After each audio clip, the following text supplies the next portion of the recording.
I was gonna say? What I was gonna say is, no, he praises the gameplay at the very beginning of the video, so it's not like he hates the DMC5 gameplay. All right. So with that said, ladies and gentlemen, we are back for part 3. There might be a part 4 depending on how bad this goes, but we'll see how it goes. Yeah, I'll have to leave. Everyone will have to leave in like 2 hours. So we're gonna try and wrap this up as quickly as we can.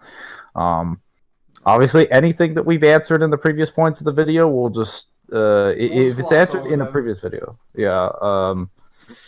All right. So let me It's not go that ahead. we're ignoring them; it's just that we've answered them multiple times. So we are starting at around 2150, where he Yeah. So starts we the can just mention start of the right away. reunion scene. All right. So let's go to start. I'm just going to use this one scene as my case study for everything that's wrong with the way DMC5 treats its characters. I mean, as for bringing everyone together, this has got to be the most embarrassing sequence I've ever seen in a game. It's just a symphony of bad. For context, Dante has just found his childhood home and inexplicably received his sin powers, but we haven't had the time to process this yet because he jumps immediately into a cutscene to kick Urizen's ass, only to let him get away because Dante's bad at doing things. Okay. So we're at 2220. Real quick there. Do you think you didn't have enough time to process Sin Devil Trigger? Like, Yeah, no, I had enough time to process it. I didn't have an understanding of where it came from, but like a lot of things in DMC, including in 3 and 4 and 1, which he praises, there aren't explicit explanations that are given on a spot. We have general understandings that are given through indirect, like subtlety and elements and themes in the cutscenes. So we can hint, like, for example, Dante getting the absolute crap kicked out of him in DMC3. We can insinuate that he needs to be near death or in a near death circumstance to be able to unlock a DT, even though it's not explicitly stated. We can grasp that. So for this cutscene, I was like, oh, he must need like demonic material in his body, or like the rebellion in the Sparta. And then you just check the gallery description and it explains it for you after you get the description. So I don't know what he was like having a problem with. personally for me, the second you could actually start using the damn thing, I'd already come to terms with this situation. I think that's for me when you like sort of process it is when you have that like fucking playable moment. As for Yeah, Dante being bad at his job because Urizen escaped, no, Urizen just teleported. No one knew yeah, that. no, I was gonna say like, what's he gonna do? Stop him from teleporting through a wall? Like that's a dumb example, but yeah. Back at the van, which is somehow inside the tree, Dante finally reunites with his friends. Regarding the van being inside the tree, I don't think anyone can really disagree with his criticism of that situation. Granted, the van is probably the most powerful thing in that city that's human made, but it's The van is also a gag. Like, yeah, no, like you're just gonna have to accept it's like a gag character. It's just gonna do shit that it shouldn't be able to do. Dante hasn't seen Lady since the Urizen battle, where they all probably thought each other were dead. Trish, she was captured. I remember that. But I don't know what happened to Dante. okay, so Nero has a lot of questions. I stopped at around 254. All right, hang on. Let me go ahead and push it a little further. Then. Nero probably has a lot of questions about Dante's unexplained powers and that he's alive still. So I was gonna Dante like and Trish at the try very and Because I just for some reason you're going ahead of me. I don't know if like you started earlier than me or if like I may have started it a little early, but this even even if you went a little ahead, you should have this by now. Is Lady, well, the stuff about Lady and stuff about Nero. So why Dante doesn't check up on Lady, or why Nero doesn't get talk about the stuff with Dante? Well, first of all, Nero's not concerned with any of the shit going on with Dante. All he cares about is that Dante's alive, and Dante's alive. So I mean, problem solved. like again, his purpose is to maybe you weren't paying attention, but his purpose there is to get revenge. That's what he's there for. That's his only goal right now. He is consumed with the thought of revenge. Lady, well, again, Dante's happy to see her alive. If she was wounded or she had some demonic fruit coming out of the side of her body, yeah, Dante would be way more concerned with what's going on with her. But she's completely fine. Like, oh, hey, I mean, he needs to say something to her. He actually doesn't, though. He can just feel relieved to see her, and she's relieved to see him. They're both relieved to see the the... novelization Okay. had that. Like, again, like, they don't have to talk to each other. I understand why you would want them to. Cool, but it doesn't really Yeah, add no, I mean, anything to like, the plot. they're both perfectly fine. I doubt Dante needs to be concerned, and Lady doesn't need to be concerned if Dante's back because, well, Dante's Dante. Guy gets shot like and stabbed every other fucking day, and he's fine. Yeah, so Then next up is Nero. He starts talking about Nero, like how Nero fucking. Why didn't Dante explain where his powers came from? Nero has questions and shit. I think Dante. First of all, Dante's having a hard. I don't think Dante has a clear answer to something he just figured out like 2 seconds ago. And even if he did, why is it relevant? I'm Like, gonna say the relevancy is the one that's more on the table. Like, even if fucking Nero knows how that, even if Nero knows how Dante got this power, there's no like. It's not like Nero's gonna get this power. See, if Nero was, if he currently had to go to a location of the Qliphoth and he required like Dante's blood or something, or he needed to perform a procedure similar to DSD, it would be completely relevant for him to ask a question like that, or something of that nature, or if he's trying to figure out like how powerful Dante is. But none of this is relevant to him. He doesn't care, and it shouldn't be because it's not his goal. So Yeah, no, yeah. So that for me, I mean, he's asking for more context essentially, but Nero wouldn't be too interested in Dante's new form or anything for the most part. yeah. From what we've seen anyway. Maybe later on he will be. All right, let's continue. Least both understand that Urizen is actually Virgil, but no one says anything about it. And it Okay. Oh, wait, can't just be to keep it from Nero. Or maybe they actually don't know? Okay, so I'm at 258 right now. He's still going off on why don't they tell everyone that Urizen is Virgil.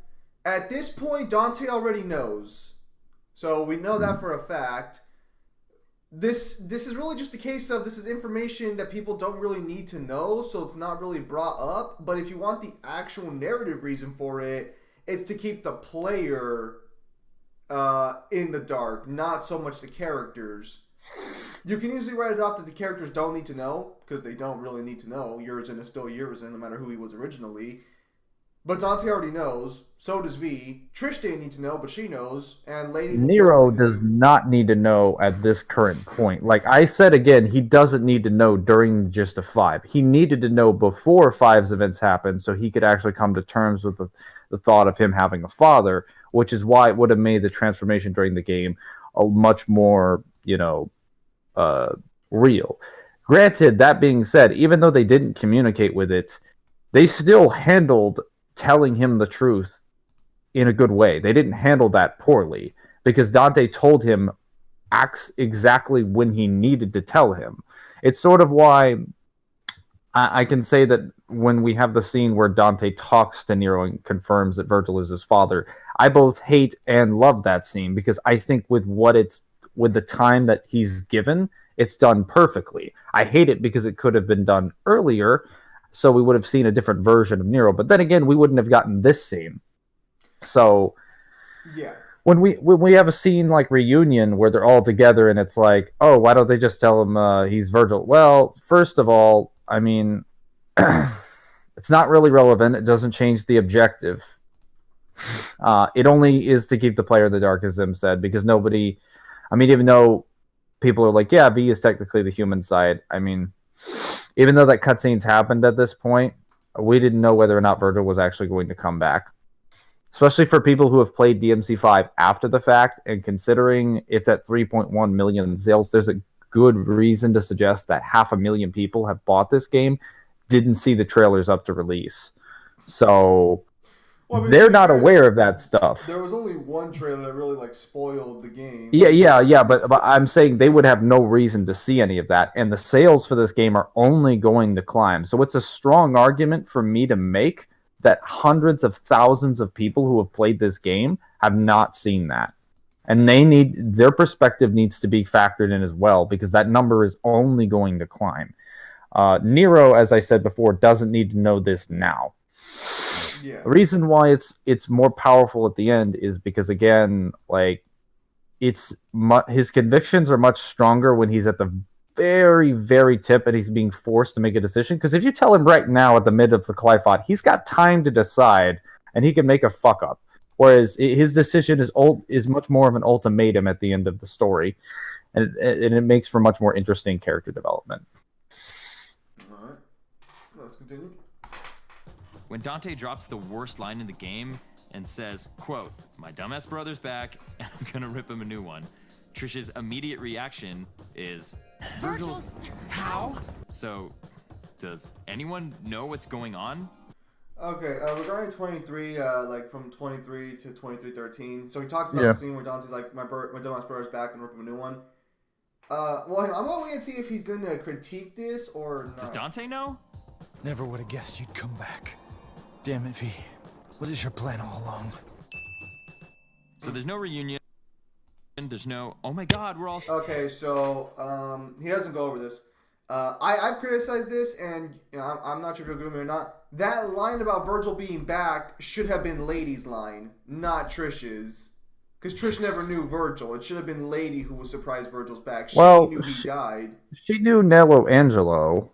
I mean, unless the DMC1 novel or DMC5 gives more context to that relationship, technically Lady's the only one who knew Virgil. The line should have gone to Lady. But besides like Mundus literally has had like a scene where he tells her that Virgil's been defeated. Dead, yeah, because Virgil died there, yeah, but no, Virgil was defeated, but like you get what I'm saying. The point I'm trying to make here is, even if you want to argue she knew Angelo, that's not really Virgil.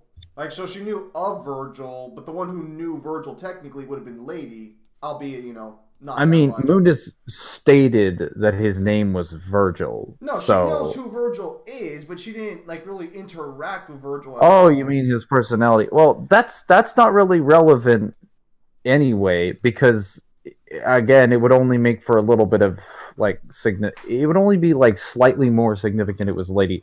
The real problem. Neither of them are significant for the most part, but Lady's the one who actually interacted with Virgil. It's one of the big fucking points of the third narrative at the beginning. How she knew both the sons of Sparta.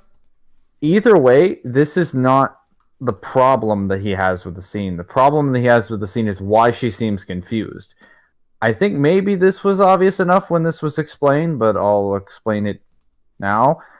When V tells her that Virgil, that he has split himself in half, and that V is the human side, and Urizen is the demon side, Trish kind of presumed when they went down there to kill Urizen that they actually fucking killed him, and that was it.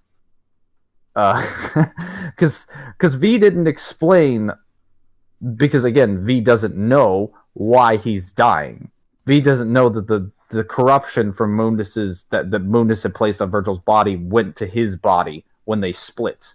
He doesn't know that, like, Trish, it wasn't explained. Like, that V left out one detail is that he had to recombine with Urizen to save his own life. Trish doesn't know that. So when Dante goes down there to kill Urizen, she's completely under the impression, oh, they're going to take out Virgil. All right, who she thinks is Urizen, which is half correct. And then they don't.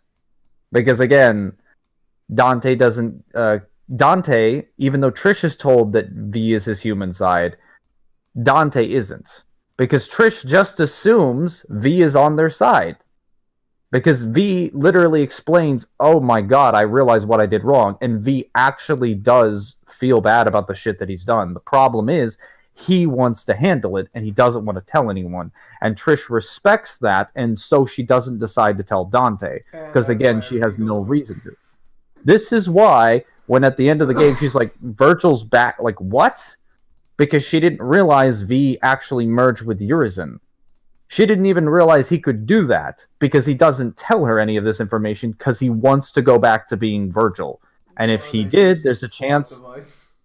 Yeah, there's a chance Trish could have told Dante. Because especially if he told her, oh yeah, I can return to being Virgil, there's definitely a chance she would have told Dante. But the idea like, oh yeah, I'm going to finish this fight, I'm going to finish what I started and kill him. Yeah, Trish is like, alright, you know, I can dig that. We don't need to talk to Dante about this because he's already aware that Urizen is Virgil. It's not like it makes any relevance because, again, he's still going to go and kill him anyway. All right. Yeah. Let's continue. Still alive. There's no sharing of crucial information that they may or may not even know. Okay, so just a little forward there. Again, as we may have gone over, there's no real crucial information that's like being withheld. If he's Virgil, it doesn't matter. So continuing forward. The scene starts with Lady, who finally gets out of the van and walks right off screen past Dante I'm just gonna double check. to double check on nothing because Actually, everyone's already there. yeah. So she says, "I'm gonna double check to see if they're okay." I believe, and then she walks off screen while Trish and V walk forward. Mm-hmm. So what the fuck is she double checking?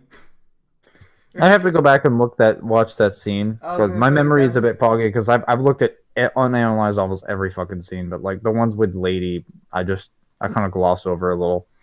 I'm assuming what happened there is either the animators messed up or fucking they just wanted to get a model off the screen so they could have an easier time animating the others. Mm-hmm. Alright, let's continue. Trish reveals what the plot fruit is and that the tree is actually upside down, but no one cares, and she still doesn't actually know anything because V is the one who told her and didn't tell anyone else previously because I guess he's afraid of public speaking. Dante grabs his balls 7 times, makes Nero feel insecure, and then like that near insecure joke is Oh, I stopped at 24:07. All right, let me go the extra 10 seconds. a bad horror movie, everyone runs away to cover more ground because Dante let Urizen get away in the first place. Is this really the same game that everyone is saying is the best in the series? Okay, I have to point this out. He keeps blaming Dante for Urizen escaping. Dude, the guy teleported like. Do you not know what teleportation is? Dude, that's why Dante looks so surprised. Did you not wonder why Dante was surprised? Like, here's the thing that adds even more credence to this. Dante is used to Virgil teleporting, not through fucking walls, though. He's used to him teleporting back and forth between spaces where he can see them or in a room, not through a room into another room. That is like, he's completely unfamiliar with it. When Urizen's just like, all right, I'm gonna fuck off real quick, like, and then I'll Dante's be back just like, with the fruit. Wait, how the fuck did he get out of here?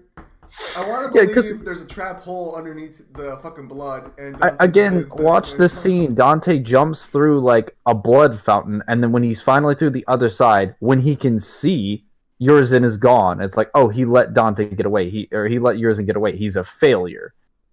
And it's like, well, no, because Urizen wasn't even sustaining critical damage yet. This is one of my bigger problems with the internal power scaling of DMC5 for a minute. Is the armor really that good that Urizen? It must be. Yeah, because Urizen with the fruit can't beat or fucking gets wrecked. Well, no, he gets beat, but he sustains massive damage. Armor Urizen's perfectly fucking fine. I think it's just that armor Urizen is weaker, but he can take more punishment, whereas Fruit Urizen can't take as much, but he can dish out a lot more damage. Which is why armor, if he had that armor when he fought Dante, he actually would have won the fight. I think he would have outlasted him, and eventually he would have beaten him. That but fucking armor too fucking busted. But no, but the fruit was like, hey, you need to get rid of those the bad dreads. Here are the new threads. Fruit's over here being a fucking Hogyoku. Like no, you drop don't need drop that the bad dreads, embrace the new threads. Yeah. All right. So also, why does V not mention this stuff about the Clyphop being upside down? Well, again, like it doesn't really matter. I mean, it doesn't matter. Like why does V not tell anyone about most vital information? Because V doesn't want to give any more information about why he again. People are already. Nero was extremely suspicious of him after he talked about Goliath because he saw Griffin and shouted, "He's like, V, what the hell are you?"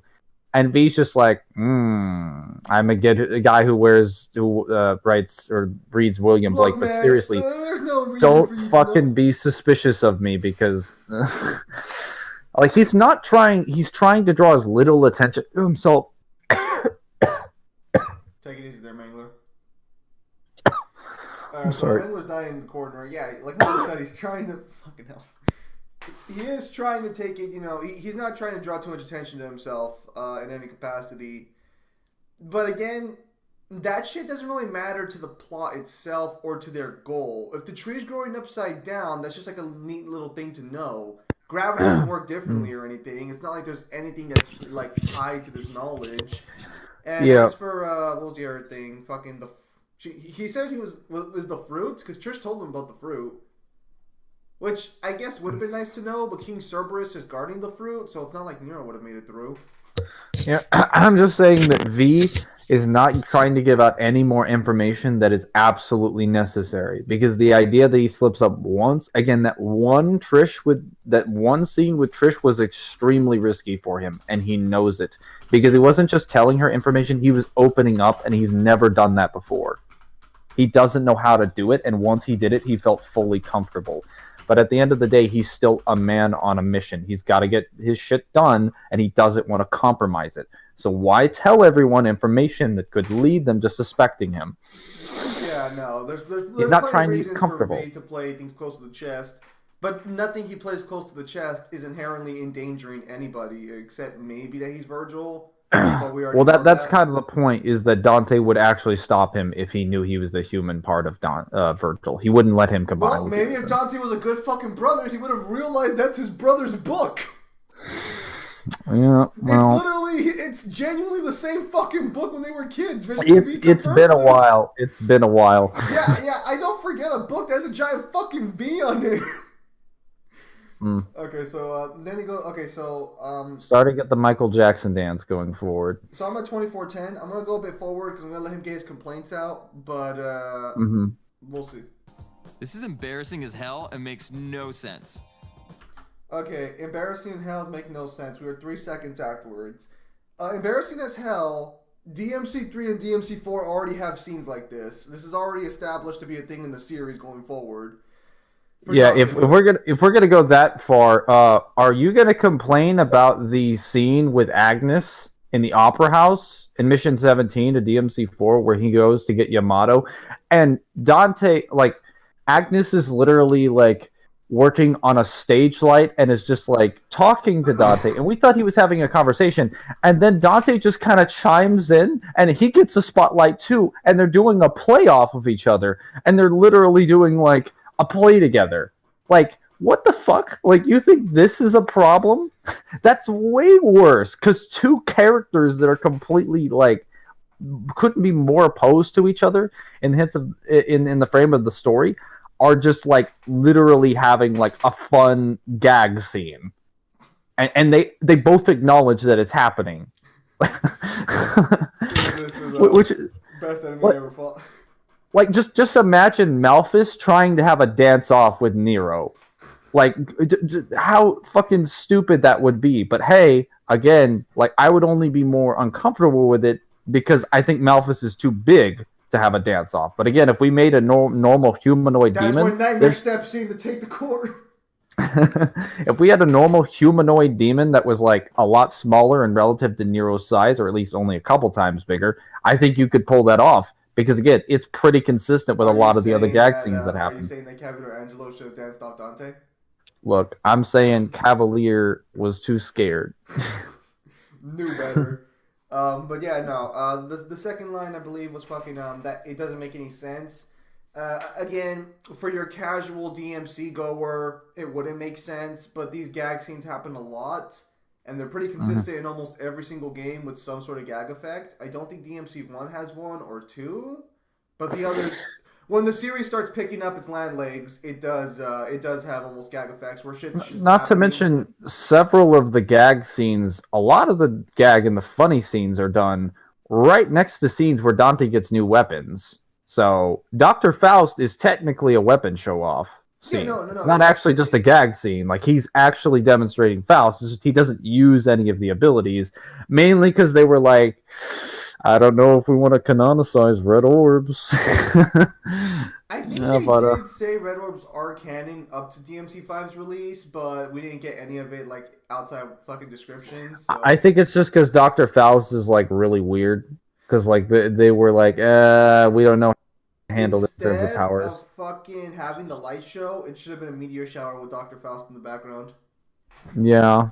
I mean, the dance should stay, obviously. Yeah, but, like, no, he's dancing, but the background's just like Dr. Faust calling down meteors instead of like fucking the lights. Just blows like, up an the army of entire demons room. start climbing out of the tree behind him, and then Dante starts dancing, and then fucking Faust fucking meteors just keep rocketing down. Yeah. That's all you needed. That's all you're gonna use to it anyways.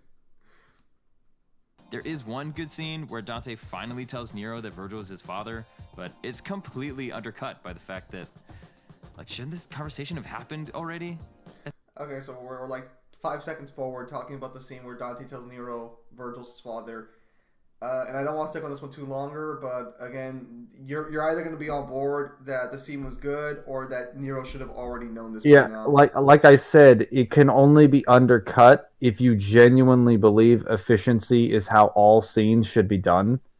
Like, sometimes it's not about being efficient. It's about, to be fair, that is how most people on the internet critique things nowadays. Yes, but that leaves open a lot of scenes that just get, like, ignored for this reason. Like, this scene has real emotion. Like, it's a really good fucking scene. Because for once, you actually have Nero complaining and criticizing Dante for like the millionth time. He's like, yeah, you're gonna call me dead weight again? You're gonna let me know I'm helpless to do anything I fucking want? Yeah, no, that's kind of the point. That's literally the point, is that he feels massively insecure about the fact that he can't do anything and everyone keeps shitting on him. So when Dante's just like, dude, this is not about me just stealing the spotlight, like, the hell it is. And he's like, Virgil's your fucking father, dumbass. Like, it's like, oh, okay, whoa, you just blew my mind. It's like, yeah, no. Like, that's like the buildup of that scene. And it's teased multiple times. Every single time he says, I'll show you dead weight, or dead weight. It just builds up and builds up and builds up until Nero's just like, I fucking had it. I'm gonna kick your ass. And then Dante's like, nope, Virgil's your father. We could have had a second Dante boss battle, but no, I guess that wasn't worth programming. So, as far as shouldn't they have had this conversation again, I mentioned they already should have, but like then we wouldn't have had that scene. They would have had to bank on the potential of creating brand new scenes, which I think they could have done. True. But they also didn't release any source material prior. Before the Nightmare was a thing, but it wasn't translated in English. Before the Nightmare? Before the Nightmare was not translated in English. We only got the novel summaries at that point. Apparently English fans or fans that speak English do not want to read books, apparently. Now, again, in the grand scheme of things, in the longer run, this doesn't really matter. But as far as Capcom, it does matter because, again, they're trying to make a product. So it makes more sense in continuity to do this. And they're more familiar with, even though they know we'll read the novels, they're much more familiar with the idea of releasing extremely valuable source material in the games. That is how they do things. And they do a damn good job at doing it. It's not like they aren't bad at doing it. There are just some times where people say, well, they could have done better, but then it's like, yes, they could have, but it would have also eliminated benefits A, B, and C, which is like all of the themes of this scene. So I defend this scene. I criticize it too, but like, I could argue the what if scenario, but this is what we currently have, and it's really, really good, and you'd have to demonstrate to me that they could provide something better. Like, yeah, I feel you on that one. All right, yeah. So let's continue forward here. Point. And then later in the van, everyone's like, Virgil's your father? Well, I guess that makes sense. Doesn't make any sense. Like, didn't anyone have an actual conversation about this at any point since the last game? At all? Okay, again, so he's on 2435 talking about how the others react to Virgil being his father. Again, Lady and Trish should have already figured out that if he's a descendant of Sparta, they know this, and Dante's not the father, they would have this knowledge. The only other father could have been Virgil. Now, to be fair to Trish, she does say, you have a hunch. Like, she does claim she kind of suspected that. Again, I made this clear. Dante doesn't even officially confirm Nero is his son. He just says, I saw how the Yamato reacted, and I was certain. He's your father. He sensed the demonic power within Yamato, and he's like, you've got to be his son. When you just feel fucking Virgil feels the swing of his gloves. It's just like, yeah, I feel the motivation oozing from across the room. That is definitely my brother. You must be his son. So Dante, you have to understand that Dante, like, some people ask, even in DMC4, they ask this criticism, why doesn't Dante explain to him? Well, I've said before that like Nero's entire life is like in shambles at the end of 4. It may not seem that way because he's still got Kyrie, but it's like Kratos He's got just the most died. important part of the situation. Yeah, no. Kratos just died right in front of his eyes, and he was not capable of doing it. His girlfriend was kidnapped multiple times during the entire game and was put in harm's way. He was ostracized by the Order, or at least was going to be, based on having his bringer. So he was going to lose the job that he wants to have. His entire city was destroyed, or at least was mostly destroyed by the Savior's battle. Everyone that he knew that was his peers as far as the Order turned out to be like a bunch of demonic generals worshipping the thing that he hated, essentially, that puts everything that he loves at risk. And then a lot of the city's residents were either terrorized, killed, murdered, used in the Order's experiments, so on and so forth. And he's going to have to pick up the pieces of all of that. And you want Dante to be like, hey, let me drop a bomb on you right now. I mean, you have nothing better to do. I mean, again, like, here's the problem with the... Fuck! Like, for the most part, I agree with you, but the thing of the matter is, like, oh, hey, we're related. You're my brother's son. Have fun. Well, I'm saying, like, you just can't expect Dante to talk to someone he just met and be like, hey, this... I know after the... I think we're close. This is why I said after the fact, like years after they've known each other, maybe it'd be good to have that conversation. The best time to have that conversation definitively would have been before DMC5. I agree. Nero, the reason why it happens in DMC5 is for more drama. And it's good drama. Don't even sit here and argue that it isn't. Anyway, hang on. I want to see if he's going to mention this, but I just want to make sure on this one. Well, by the way, one more thing. As for why Trish doesn't say it, again, Dante doesn't even officially confirm it, so Trish wouldn't have been able to officially confirm it. Lady doesn't. I mean, and here's the thing, like, I mean, you're technically not wrong, but that makes everyone here stupider by default. No, Trish, it doesn't. It doesn't. None Trish of them... and Lady are very aware of Dante's movements and where Dante goes. There's a child in Fortuna. Lady would be the most likely to know. He's never been there. I just said as an official confirmation. Even if they confirmed that they both knew at the beginning of the game, how is this relevant? How are they going to tell Nero, by the way, the guy that cut off your arm, that's your fucking father. No, you got to murder him. Oh, please. That wouldn't stop Nero. Like it stopped him right there in the van? No, what stopped him right there in the van is that fucking Kirie's like, hey, don't do it. No, no. The Kyrie scene is after the van. No. In the van, what's stopping him is that he can't run fast enough to get up the fucking tree. That's why he has to fucking run into the fucking tree. If he could run the other way fast enough, you honestly think he'd stop? You honestly think he would have backed down? No, he wants to win. He wants a win. He's had too many L's this game, which is just one actually. But he literally runs back to the van to have a second opinion. Tell me I'm wrong. He literally is like, guys, I don't know what to do. I literally am just breaking down. And then Lady's like, well, personal experience, I killed my father, didn't go as well as I thought it did. Yeah, so that's what I wanted to touch on regarding the, I want to talk about, because he doesn't mention this, but I think that's kind of important to touch on. I did not like... Oh, go ahead. I did not like that they fucking retcon Ladies to actually regret killing her father. No, she doesn't regret killing her father. So what's been explained in the galleries is that she's in depression after doing it because like she knows it needed to be done, but it destroyed her.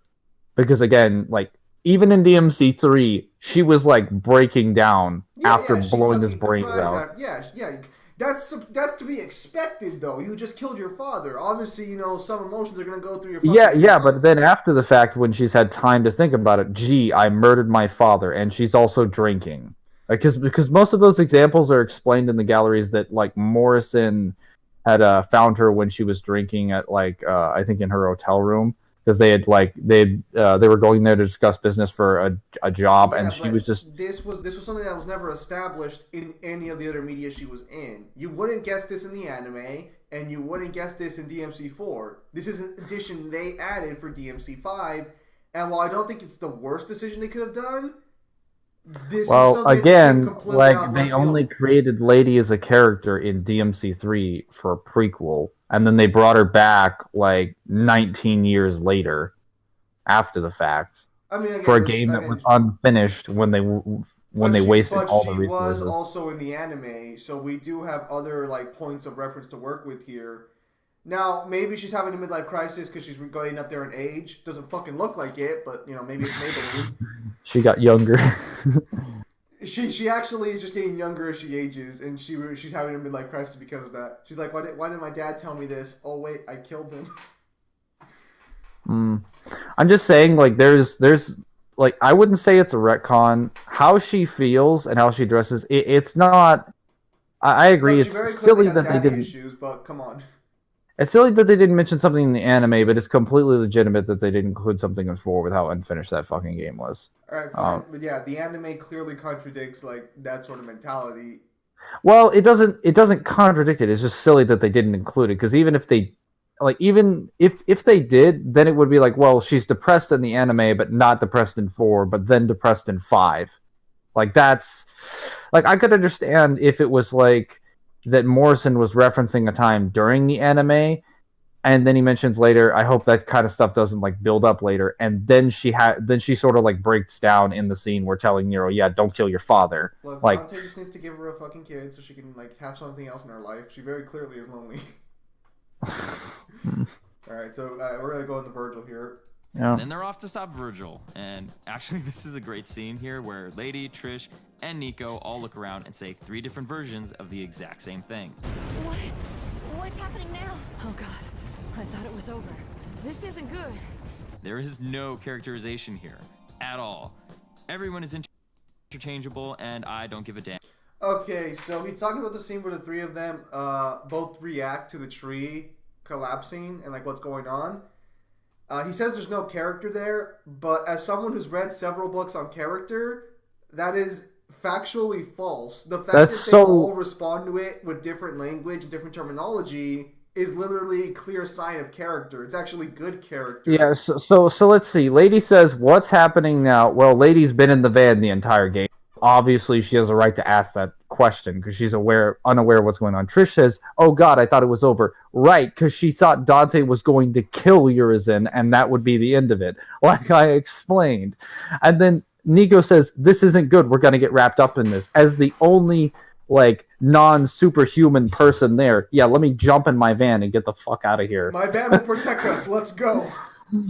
It's almost like they all have a reason to say those lines, and you interpreted that as like, well, they all say 3 versions of the same thing. If you assume the purpose of that scene is to say, we need to leave, let's all say it in a different way that appeals to everyone. Like, no. I mean, even if that was the case for the scene, the fact that they all say it in a different way, in their own vocabulary and their own language, that's consistent with their knowledge of the plot. It's a perfect example of how to write character. If you're writing a novel and you have characters say the same shit, giving a character a voice is important, and that the way you do that is by giving them different types of dialogue. That would be a good example of different types of dialogue.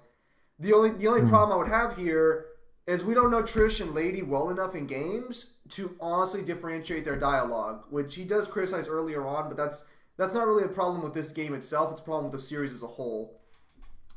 Because they just come back and leave like every other fucking game. All right, continuing. Am about anyone. Dante tells them to all fuck off, and they do, because there's no reason anyone is in this game in the first place. Okay, so I'm at 2503. Again, we've stated this before, but they can't do shit. The game makes it clear that they're worthless in this fight. Like, what more do you want from these fucking games? Again, Trish, even if Trish wasn't captured at the beginning of the game, like, the best she could have done was take down Gilgamesh and Goliath, maybe. And that would have been it. Malthus probably would have cucked her. Like, and then if she went down to fight Cerberus definitely would have beaten her. Lady would have been killed by every boss demon in the game. I think Lady probably could have beat not Cerberus, fucking Goliath. Goliath seemed pretty weak by all accounts. Okay, if she hit him with like every piece of firepower and then something from Nico's arsenal, like if Nico gave her, she pulls out both rocket launchers and uses the laser. Yeah, assuming she used that laser, assuming like it was built to grade, because she said I made it for Lady, so that kind of intends like, oh, it was meant to be like used, but she was working on it during the events of 5. Yeah, 'cause I was gonna say because if it's a replacement, it shouldn't have that laser function. Why Well, would you it was a replacement because she lost her other missile somewhere in Yeah, but the.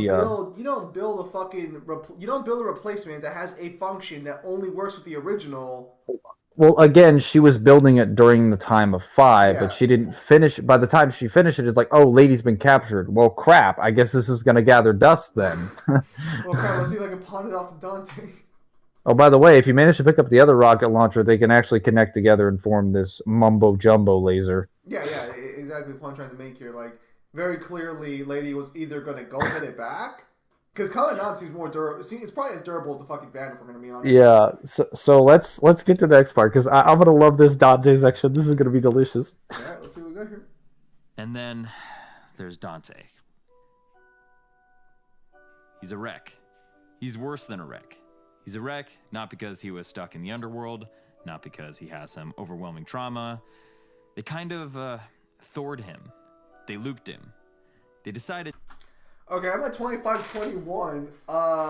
So the comparisons there are pretty impressive. They Thored him and they Luked him. So for anyone, Luke? No. Thor, definitely not. Because Thor's, if you've seen in-game, the reason why Thor in that state is because he's literally lost everything he could lose. And he said, what more could I lose? And then continued to lose even more. So he finally broke down. And that's the reason why he's, like, again, in so much depression in Endgame. Not that you would have known this if you were not paying attention to any of those scenes. I mean, but you compare this... just gone for the head, things wouldn't have gone so badly. God. If you compare this to Dante, he's a wreck. Well, the guy's business is failing again. Okay, so... And, who could have predicted that when you only work once a week? Yeah.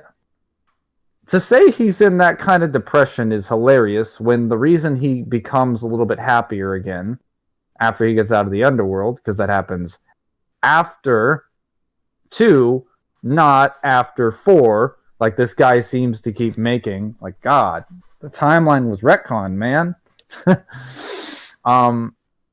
So the reason that happens is because he realizes, oh, I actually have some family left. My life feels a little bit better now.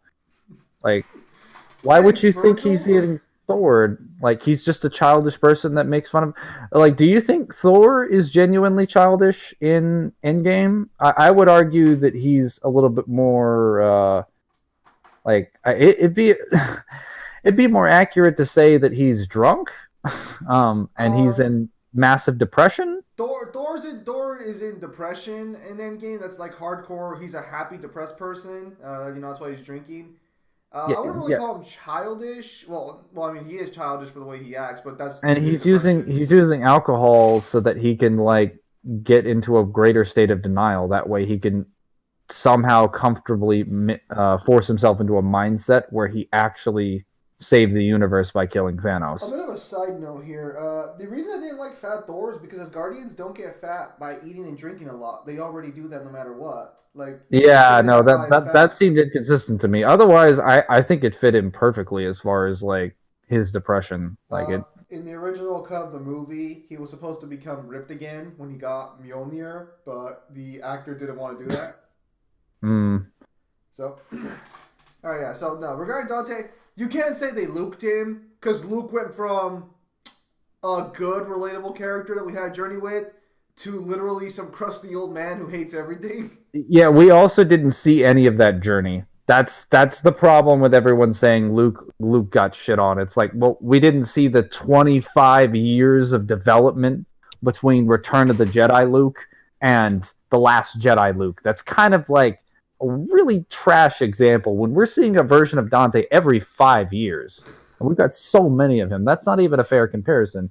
To say he's childish, I mean, there's always a little bit of child in everyone, as indicated by the Dr. Faust scene. Yeah, no, like, regarding Dante, he's always taking things, like, at a nonchalant level. I wouldn't really say he's childish here, but very clearly he's just gotten more into the mindset of, I don't need to care, because I'm better than everyone. If he wants to say it's in regards to him being overconfident, I've already explained why. Yeah, so let's try to move on here and see if we can at least get to the DMC5 portion. Well, the DMC5 comparison role.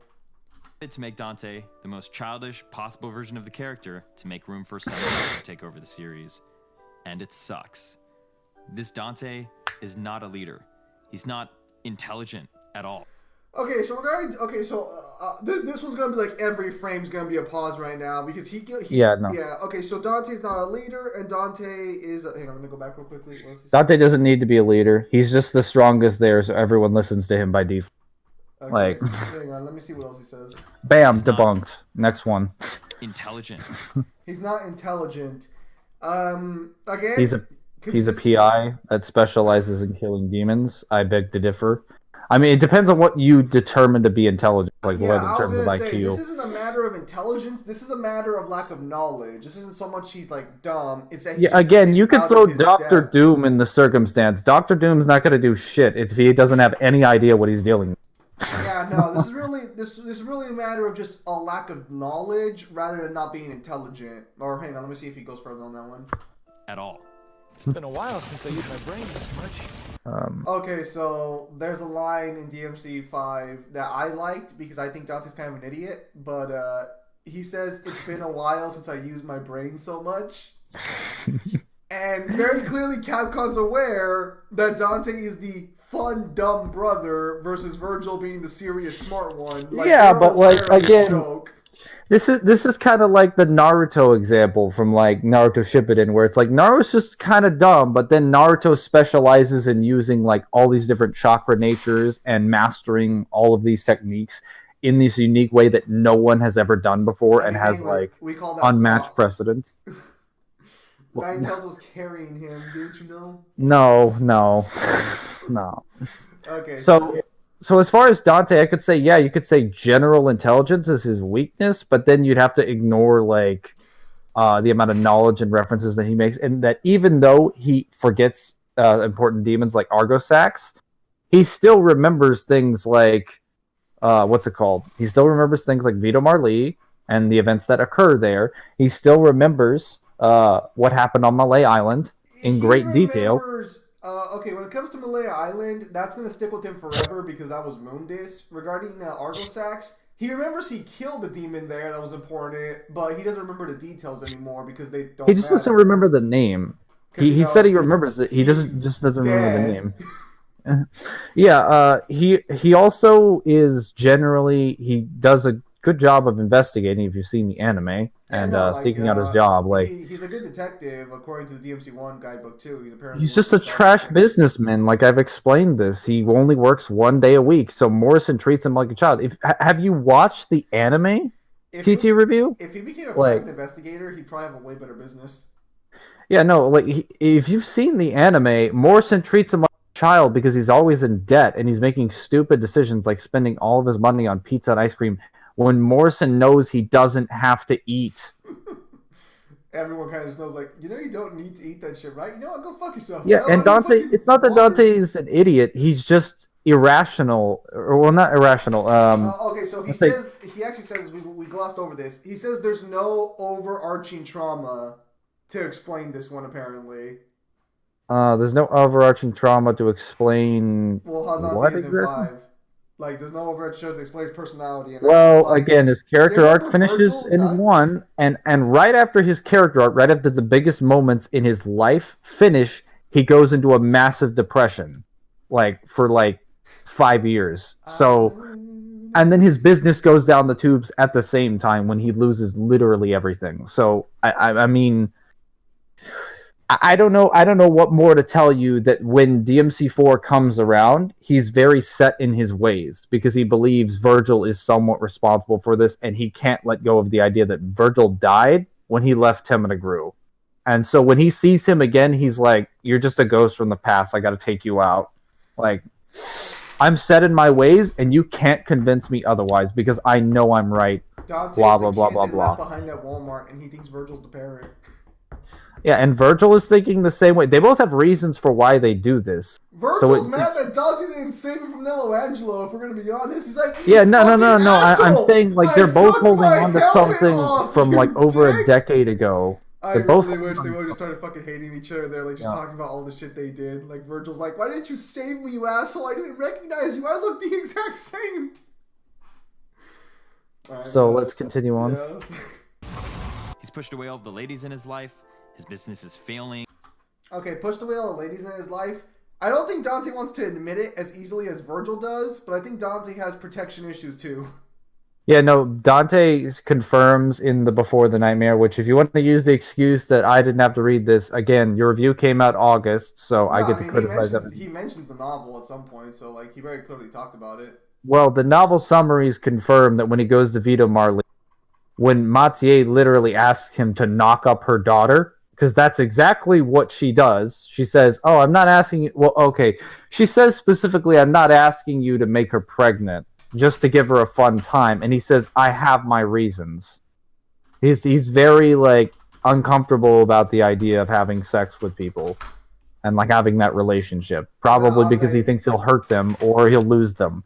And then she says, oh, Sparta would have made a better excuse or something. It's like, good. I like to think I'm a better man than my father. So just slowly roasting his dad. I'm a better man than my father. Looks at fucking Virgil and Sparta in the background. Yeah, I'm pretty sure I'm the better one of the two. Finds out Virgil had a kid. Fuck. So, yeah I mean, if you've seen the meme that's like, what's it called? He's already met like 4 women and has nothing but debts, and it's like Patty, Lucia, Lady, and Trish. And then it's like Virgil meets one kid, or meets one girl, has a child, and it's like, by all accounts, it doesn't make any sense. Virgil over here just getting the fucking good end of the deal here. His business is failing. Yeah, that happens like in every single one, though. Again, we've already explained why. Yeah, after 1, his business is a consistent failure. The only reason it's not failing during 4 is because he's gone for 5 years. He doesn't feel it until immediately afterwards. But we don't see it because, again, he hasn't gotten his bills back. He just got back from hell in 4. Yeah, let's see. Morton treat him like a child because he is one. He spends most of his time sitting alone. He's waiting to die. Hang on. You where are you at? 2557. All right, give me a couple seconds to get there because he just had mentioned Morrison treats him like a child. We already talked about that. Because he can't pay his bills. This Dante is a bum. He's washed up. He's useless. And he's waiting to die. He doesn't tell other characters crucial bits of information. It's dubious whether or not he actually understands this information, and he bungles almost everything he does, even though he's given plenty of time and opportunity to do things right. Okay, 2606 is where I'm at. Where are you at? 2606. Hang on. Oh, so I give you a second to catch up. Yep, okay. I'm there. So, he's just waiting to die. You do realize how old Dante is. Like, that's going to take a long time if you're going to make that claim. Dante at this point would be 40-something, I think? Yeah, he's physically like 40 years old, but I don't know. It is a good time to mention that, because I do need to mention this. TT Review, if you're unfamiliar, because maybe you didn't play DMC 1 and DMC 3, and if you play DMC 3 and the anime, you should know that DMC 3 has this thing called the Divinity Statue, right? And it is literally stated as a representation of the omniscient god of space and time. Right? And in DMC1, it is confirmed in the mirror dimension that Dante has to enter to get the piece to get into the it's the Philosopher's Stone. He has to get into the mirror dimension to get it so that he can get into like Mundus's palace area in the underworld. Right? And the divinity statue has no power in that area. So the omniscient god of space and time literally just can't do anything in Mundus's mirror dimension, meaning Mundus exists above him. And then Dante proceeds to fight and defeat that Mundus, and then 5 years later, he defeats Abigail, who is stated to surpass those demon kings, and then he one-shots Argosax in a stronger form than Mundus is. which means he would be stronger than that omniscient god of space and time, meaning Dante doesn't actually age. I mean, if we're not gonna we're not gonna go over that, even without mentioning that, he would still live a really long time. Sparta lived to be 2,000 years old. Well, Sparta is a full demon, but Montier is our best example because she's half human, half demon. Yeah, even if you didn't want to use that, he's waiting to die. Well, he's gonna be waiting the whole time, and it's not our fault he has bad business practices. We at least know Montier is probably at least over 300 years old because she stopped counting her age 100 years ago, which means she has to be a significant age. I don't think if you're 200, you're gonna stop counting at that point. I'm not going to go over Dante not wasting any, asking any valuable questions. We covered this many times. Unless it's a new question, we've covered at this point why characters don't share information for each other. They have reasons and context. This guy repeats a lot, and we repeat a lot because we're responding to him. Regarding the Dante failing every single time, the scene he shows is immediately after Virgil hands him his ass on a platter. When Virgil literally says, "Hey, you're weak. Heal your wounds, strong. Dante. Get strong. After that, we'll settle the matter." Yeah, and so then just this slaps was a him. really bad scene to bring up. What was he gonna do? Shoot Virgil? Yeah, because that's gonna fucking work. What's he gonna do? Fight a fully conditioned, fresh Virgil when he just got finished barely beating Urizen, who's weaker than that Virgil? That's a great idea. The entire game is apparently his fault anyway, because he forgot to tell Virgil that his mom loved him. Okay, 2610. Hang on, let me go a bit further. The only thing this Dante can do, the only thing he's good at, is pulling off sick-ass moves and running over goats and lizards with his motorcycle. Okay. So I'm at 2620, but he doesn't really say anything substantial after his point. I do have to agree with him on the DMC5 is his fault because he didn't tell Virgil their mom loved them. But that's not Dante's fault. That's because the writers didn't keep it consistent. Virgil loved his mother in DMC3. DMC5 adds the caveat that Virgil assumed she didn't care for him, but he still cared for her a lot. I disagree that that's Dante's fault regardless, because even if you mention that and that wasn't retconned, you have to consider that Virgil is not doing this because his mom didn't love them. He's doing this to fight Dante because he hates the fact that Dante left him in the underworld and let him become Nello Angelo and was enslaved to Mundus. Virgil's family failed him so... Oh, you want to know why he likes Sparta so much? It's the only person who didn't fail him in his life. Sparta gave him everything. Sparta literally gave him everything. Even if he told this and he was like, "Oh my god, my mom did care about me." Well, that's great. I love her. However, that doesn't change the fact that you left me in the underworld. What does that fix? Nothing. Literally nothing. How is that going to stop the events of this game? How is that going to stop Dante from his perspective on what Virgil's done? Again, All right. So we're going to continue forward because then he just talks about Dante's only good for doing sick moves now, which, Also, using DMC1 Dante as an example, a character with life is kind of hilarious. When wait. How far are you? It's 26, I think. Oh, okay. So I guess he's gonna say that immediately right now. Hang on. There is no life in this character. Okay, so he says it immediately afterwards. Continue. Using the example of DMC Dante, one of the I'll be honest, he's better than DMC2 Dante presentation. Gee, not the anime though. 4 months. I wonder why. Not 3, not 4 or 5 in terms of how real or consistent he is. I mean, they literally had to build DMC3 and DMC4's personalities around the way that 1 was mentioned, and all he has is a couple of one-liners. Yeah, it's pretty solid, but it's just a basis and nothing more. There isn't a whole lot of depth to DMC1 Dante. Because he was made with the intention of being a spinoff of Resident Evil 4, like Chris, so... That would have been a super fucking weird Resident Evil game. Yeah, I know. So I guess it's nice to be a character who takes their situation a little lightheartedly, which I think Resident Evil was lacking. But then they released Jake, and they somehow... And I personally like Jake, but a lot of people do not like Jake. I'm not sure if you ever played Resident Evil 6, so I don't know what your opinion on Jake is. No. I'd rather just continue with the video because What? we're almost Too much material. almost done. Yeah. Alright, let's continue. I stopped at 26:36. Alright, I'm at 26:27, so you're gonna have to wait a second.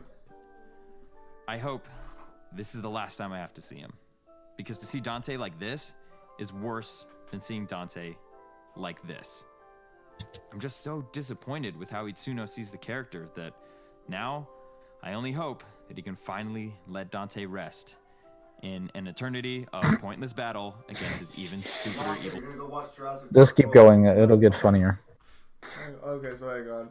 I'm gonna scroll back a little bit. I stopped at 27 minutes. So They rest in an there's a couple eternity. different ones in there. So be prepared. I only hope that he can finally let Dante rest in an eternity of pointless battle against his even stupider evil twin. Because they done took the one thing that I thought was impossible to take from this character. They made Dante not cool. We're gonna go see live action, reenactments, and continuation of the story. Dude, again, I might have to go make sure that those days. No. Sorry, Mike. Hold on. Ain't nobody's gonna call you on the 4th of fucking July. I'm for a supposed to seminar. go to a summer seminar to. And it's not gonna be anywhere. I don't near know 4th of when July. it's going to be there. You think that they're gonna do it near the 4th of July? It's entirely possible. How is it fucking entirely possible? Hey, I Name don't me know. one other seminar you've been to that was on I don't know about July seminars. 2nd. Okay, I don't know about seminars. We'll talk about this later. Okay, so regarding a lot, so there's a lot to unpack there. Did you already get accepted in Bakersfield then? Yes. Dude, tell your brother to shut up. Like, he's not in this video.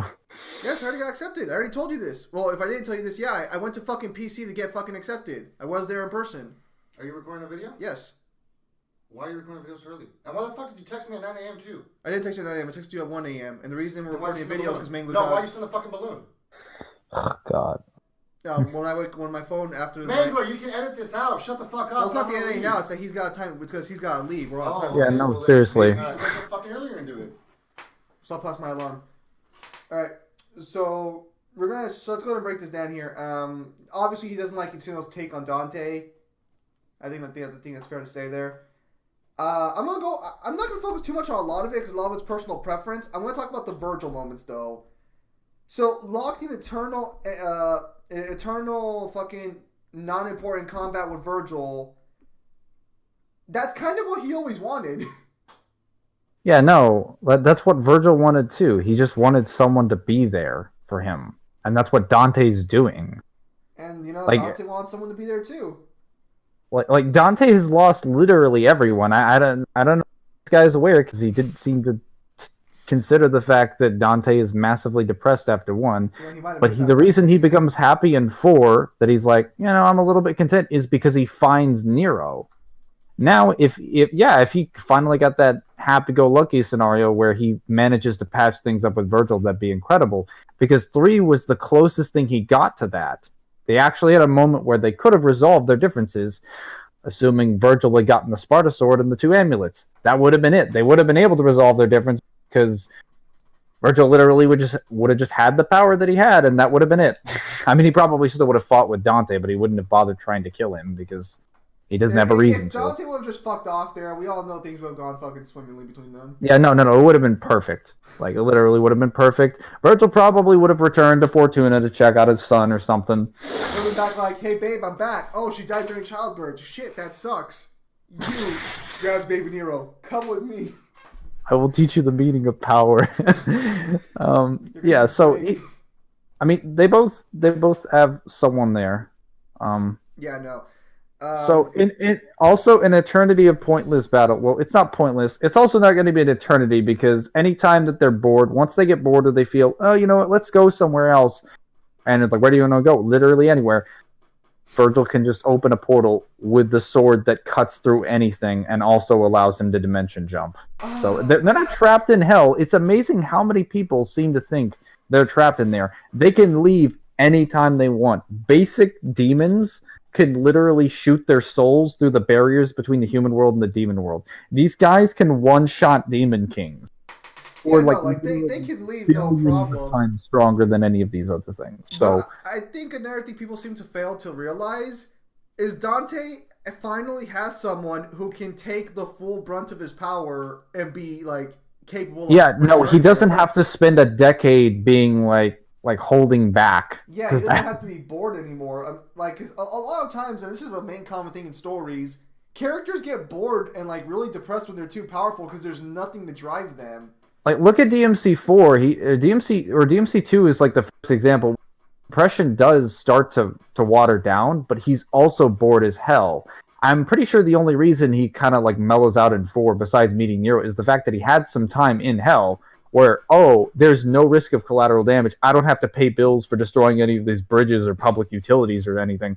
I can just let loose and it's just fine. And no matter what I hit, I will always kill something that will harm someone else. And I'll be able to fulfill my job. Wow. This is great.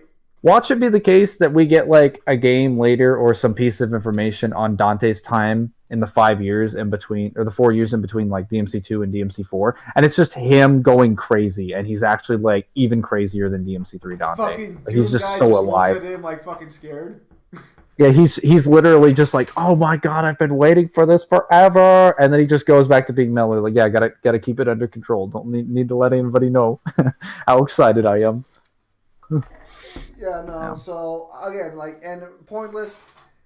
Again, it'll probably be endless, or it'll probably be a good decade of them fighting. I don't think they'll stop anytime soon because again, they could literally go see. I don't think they're gonna fight for a decade, but they're probably gonna fight for several months on end. Well, okay, so it's kind of like fucking perspective, because 10 years for them is nothing. Especially if we go off what Montier said. So their lifespan is way longer than ours. If they spend 10 years doing this, that'll be like 10 months to us. Yeah, well, Okay, but so we'll see. He says they made Dante not cool at 27, and I'm gonna say. Refer to Dr. Faust's scene. I was gonna say this might be more of a personal perspective, so unless he goes more into it, we won't get into it. I don't care. Yeah. Next, going on. V is my favorite character in the game. He's also one of the worst characters in the game, but given the amount of relevance he has in the plot, he's the only one that I ended up caring about at all. There's something so cool about his calm demeanor. My delay. I was catching up on some reading. Okay, so 27, 23. Again, I've said this before. I'm not sure if you guys caught this one, if you've been in my videos, but I'll say it again. V has read this book like 200 times. I know. That's why that scene is so good. It's just like, pardon me, I was catching up on some reading. It's Nero like was so unimportant to V that he reread the book he has already memorized. He's probably watching the fight and was like, yeah, go swing left, swing right. He was like turning the pages. Alright, let's continue. In one scene, when Nico scares him off by yakking about her life when no one asked, I immediately related to Okay, here comes the big one that I had to disagree. V has what I've come to It's call 27:35. He goes into spiel about the Kylo syndrome. Okay, they look similar, but I've never seen any. Oh no. That's well. He says it because they look like Kylo, but it's mainly because he says you're the only character in a crappy story that carries the momentum of it. Oh, okay. Hang on, let me see. When you're the only character in a crappy story that has any kind of mobility, you're instantly the most exciting thing about that story. I think he's the first character. I think he's the first person I've heard online say that Kylo Ren is what carried the fucking sequel trilogy. Now, to be fair, I do think Adam Driver was the best actor of the sequel trilogy by far. Oh, definitely. But the idea that he carried everything in there, that statements. Personality-wise, he did carry it. If it wasn't for fucking, the bad writing, I think it would have been, like, a really good Sith person. Well, I guess he's not technically a Sith. Supreme Leader Red. Alright, so let's continue forward here. Story. And what do you know? He kind of looks exactly like Kylo anyway. Another thing that I really liked about the character was this idea that he's dying the whole time. You stop moving with him, and Kylo immediately goes to lean on his cane. It's a little thing, but it made me invest that much more when I was playing as him. I really wanted to get Kylo to the next area and keep pushing him forward. In a way, it reminded me of Raziel in Soul Reaver. As a wraith from the spirit world existing in the material plane constantly drains your health. So whenever you're playing as him, you have this great sense of urgency that really keeps you in the moment. Walking around with V in general is awesome too. When he runs, he hops on top of Shadow like a skateboard and kind of surfs around. Like, this guy's got some style. And then when he walks, he kind of lurks around and is really mysterious and tragic. He's hands down the best part of the game, and I'm honestly glad he exists at all. He should have just gotten his own IP separate from this mess of a game. Which is funny, because Virgil, on the other hand, is so annoyingly bad that I'm not even going to give him his own section. So instead... Okay, so we're at 2846, and he's basically just been like fucking like praising Virgil, or not praising V. I'm not gonna get into any praises because okay, fine, I agree with that for the most part. But to not give Virgil his own section, seems a little pointless to fucking do it like this and then not. Yeah, give Virgil so much happens in the Virgil scenes that we have. If the little that we have, to say that like V is the most important character there, or that he's the best thing about this game.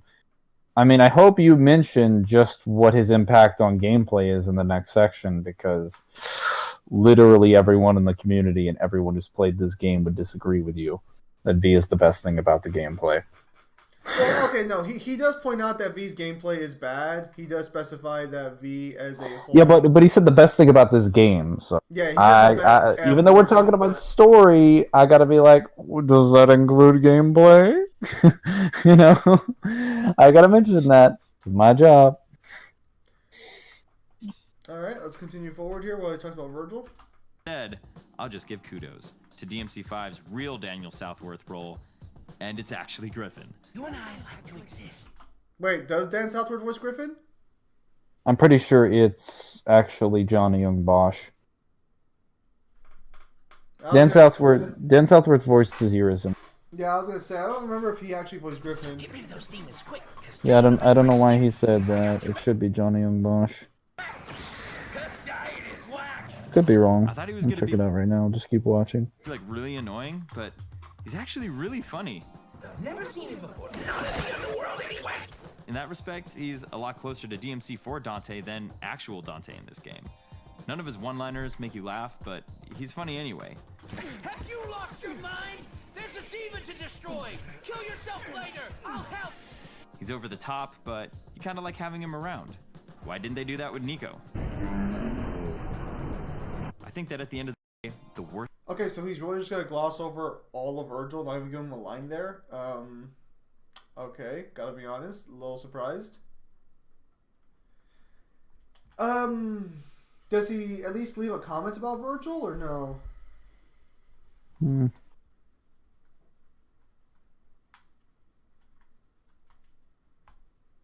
I don't think he does.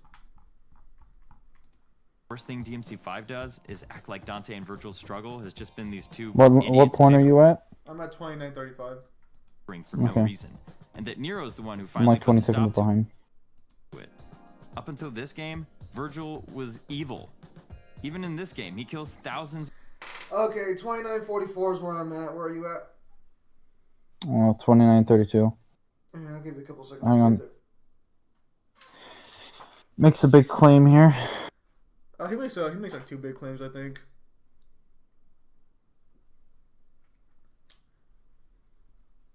I'm not gonna get too into these. I just want to give them a quick clarification because I feel like if we're gonna do this, we might as well go over this. Well, hang on. I gotta listen to this point. You cannot. Hang on. Of people. Dante, on the other hand, Give me like is a 20 hero seconds. who puts a stop to Virgil's plans at great personal cost, time and time again. Framing the story as anything less is simply not consistent with the rest of the series. Lowering Dante and Virgil does not raise up Nero. It makes them all look like idiots. And I wish they understood this about the story and the characters, because they did exactly what I said they would. The exact same thing they've been doing. Okay, we're gonna stop at 29:43 before we get into Eve, and we're gonna talk about the worst thing that DMC5 does, apparently, which is acting like Dante and Virgil. Wait, are you okay with that? Like Dante and Virgil? Well, what I was going to say here was we already agree with him on this one. We agree that fucking they trivialize the struggle and it's wrong. Well, I was going to offer a different opinion. That the worst thing about it is that it argues as if there's two stupid guys bickering. Well, I mean, it depends on how you define this. If you want to define this as the way that the reboot does this, because I know he's going to make these comparisons, reboot does it for completely pointless reasons when it's not necessary. It is entirely necessary for Dante and Virgil to be fighting each other in 5 because that's what they believe, and that's what they've been written to be believed consistently. Well, no. See, hang on here, because we both have problems with the fact that Virgil's motivation is I want to beat Dante. Okay. Yes, because that's what they did in DMC5. But even if he cared about Dante, he would still have a reason to pick a fight with him. Yes, but we know, and we've agreed on this one. That's why I'm saying, like, we kind of agree with him on this point. DMC5 retconned the entire struggle to be that. That was our problem with DMC5. Now, I do have a problem with his examples, because he brings up Nello Angelo as an example of Dante stopping him on Earth. Virgil was a slave at that point. No, I'm not going to get into the... We're going to make this 2 parts. First part, now we're talking, is just their struggle. I'll get into the Virgil being evil, because that's its own discussion. We'll have to summarize it, Mangler. We've already talked about this several times. We'll make a separate video on it later if you want. One more. We will. I will. I'll do it myself. I'll say, because I gotta re-update my old fucking Virgil's Not Evil video anyways. Yeah, I got 50 minutes left. So, as far as them fighting the way that they do, even if we took that out and made it consistent with the lore and said that it was just a brotherhood defined by rivalry and grudging respect, and we took out hatred. Okay, what changes? Virgil's still dying at the end of 5. He still needs to live. He still is angry at Dante for being the reason he turns into Nello Angelo. Dante is still angry at Virgil for the stuff he did in 1 and for being a slave to Mundus, even if that's not even his fucking fault. They're both being stupid and unreasonable about the complete scenario because neither one of them wants to approach it with nuance. And Nero is the reason that they get nuance because he shares both of their viewpoints. I feel like I've done this before. Have I said this before? Yeah, I think I've said this before. Okay. Now, Virgil being evil. Hang on a sec. Let me read this one. Spark Nuts and Mangler, for fuck's sake. Well, I just want to see what it has to say. Well, no, he just says Virgil's evil in that too. Because when he goes on afterwards, he segues into the reboot essentially. Well, I have to say this really. It'll be quick.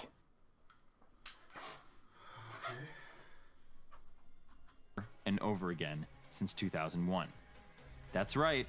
All of you guys got punked into basically playing the DMC reboot all over again. With better graphics. Cue the dance music. So, stopping at 29:59. Virgil is not evil. I've explained his actions are a net positive to the planet because he's also not intending to harm humans.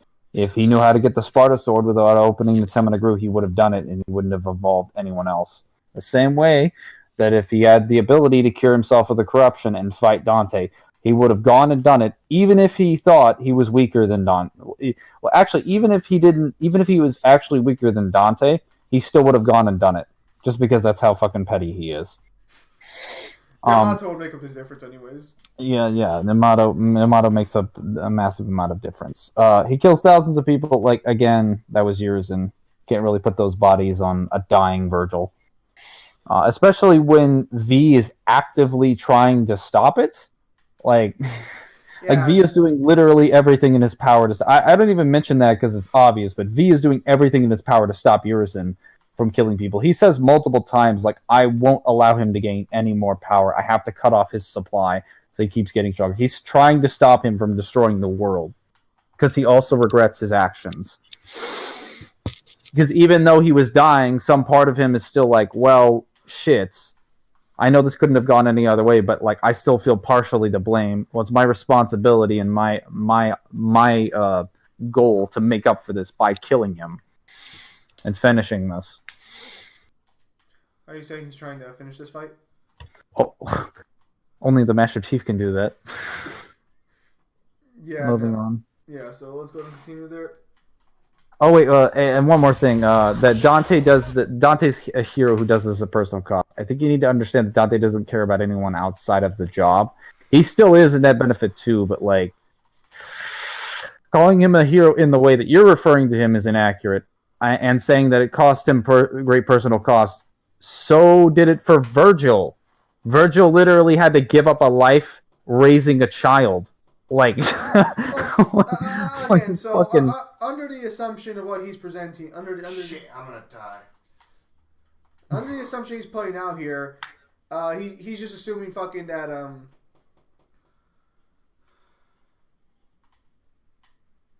on, sorry. I'm assuming he's not making any sort of like assumptions here or anything. He's trying to be like as consistent or as like straightforward as possible.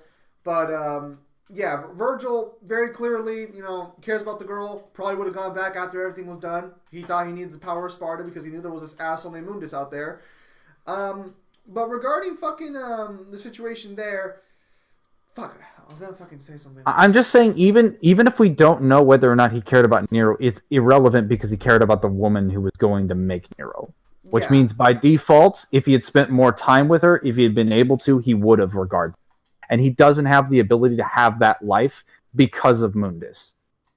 And so, because of this struggle, because of this great personal loss to him, the same kind of personal loss that you mentioned that Dante's responsible for having. Both of them are getting like screwed in their own unique ways, and they have their own ways about how they deal about it. It's just Virgil is the reason that the plot in its entirety moves forward, because he decides that enough is enough and I'm going to cause a permanent solution to this problem. I am not going to go up with a temporary Doolittle solution like the one that Dante does, where I'm going to make a devil hunting business that kills enemies one demon at a time and alerts their presence to other stronger demons. I'm going to take out all of them. I'm going to get so much power that no one can threaten me ever again. I'm going to make this problem go away immediately. And Dante's like, no. Dante's like, no, you're evil. Like, ugh. Sorry, what the fuck are you talking about, Dante? And we're on the same side. So to say that this isn't consistent with the series is flat out false. Again, the main fucking problem here is that, again, it does, based on what DMC5 says, it does cheapen Virgil's motivations in the other games. No. They said framing it as anything less, like, because he builds this on the back of Virgil being a villain, and I'm saying that's not consistent at all because Virgil isn't a villain; he's an antagonist. Oh, okay, I understand. All right, let's continue forward since we're now finally into the DMC5 DMC, because he made the claim that you just paid for the reboot all over again, and to be fair, a lot of the things were taken from the reboots. Itsuno was very clearly inspired by the events of the reboot, or by the reboot immensely. But let's go and see. Let's go and see the comparison reel, because we finally reached it. Oh, well, I'm actually at 30:27. Where are you at? I'm at 30:24 when the reboot was starting. Yeah, we can start now. Yeah, we don't really have to comment on this. We can just like watch it, and then we'll comment after all it's over. Sounds good.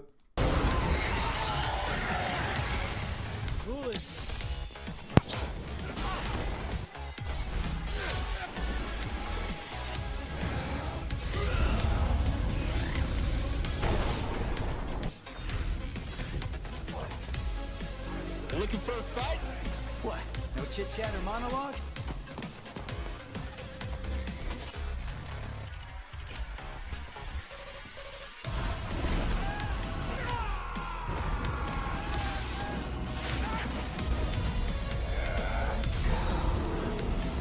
We've known each other a long time. You never had this much trouble.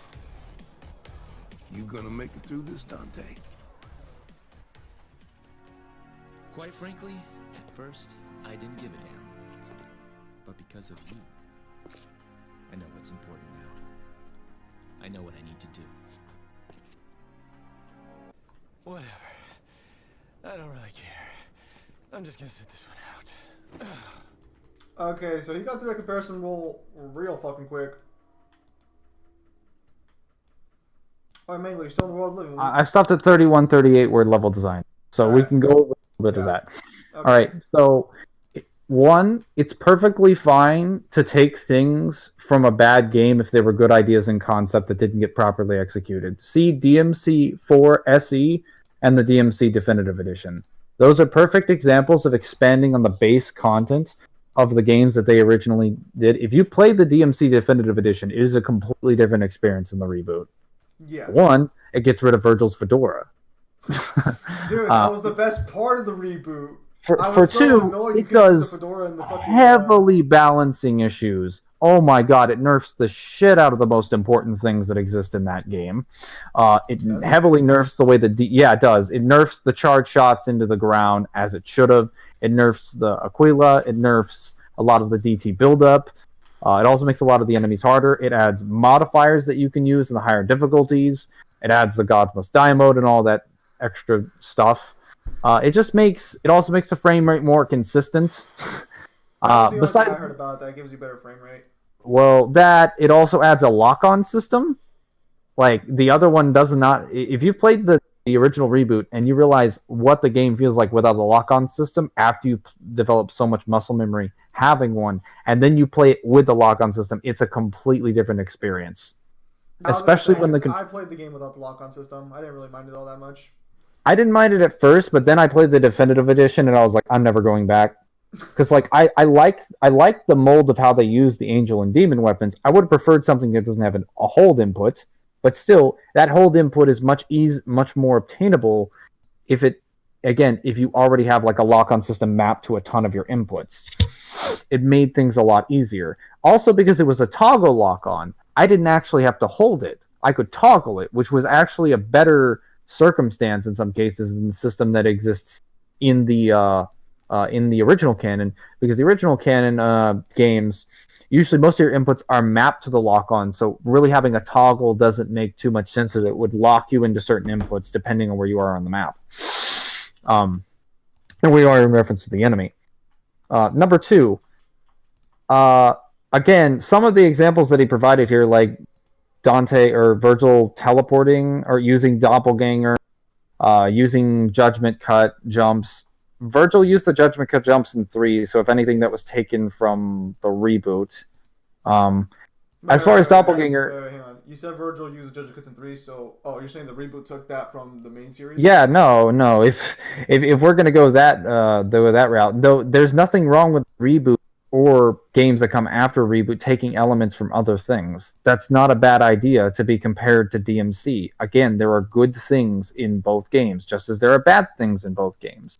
And Insuno thought, well, I want to make a new game that all existing concepts that were good in 4 and the reboot that were really good and make them into this game. And that's exactly what he did.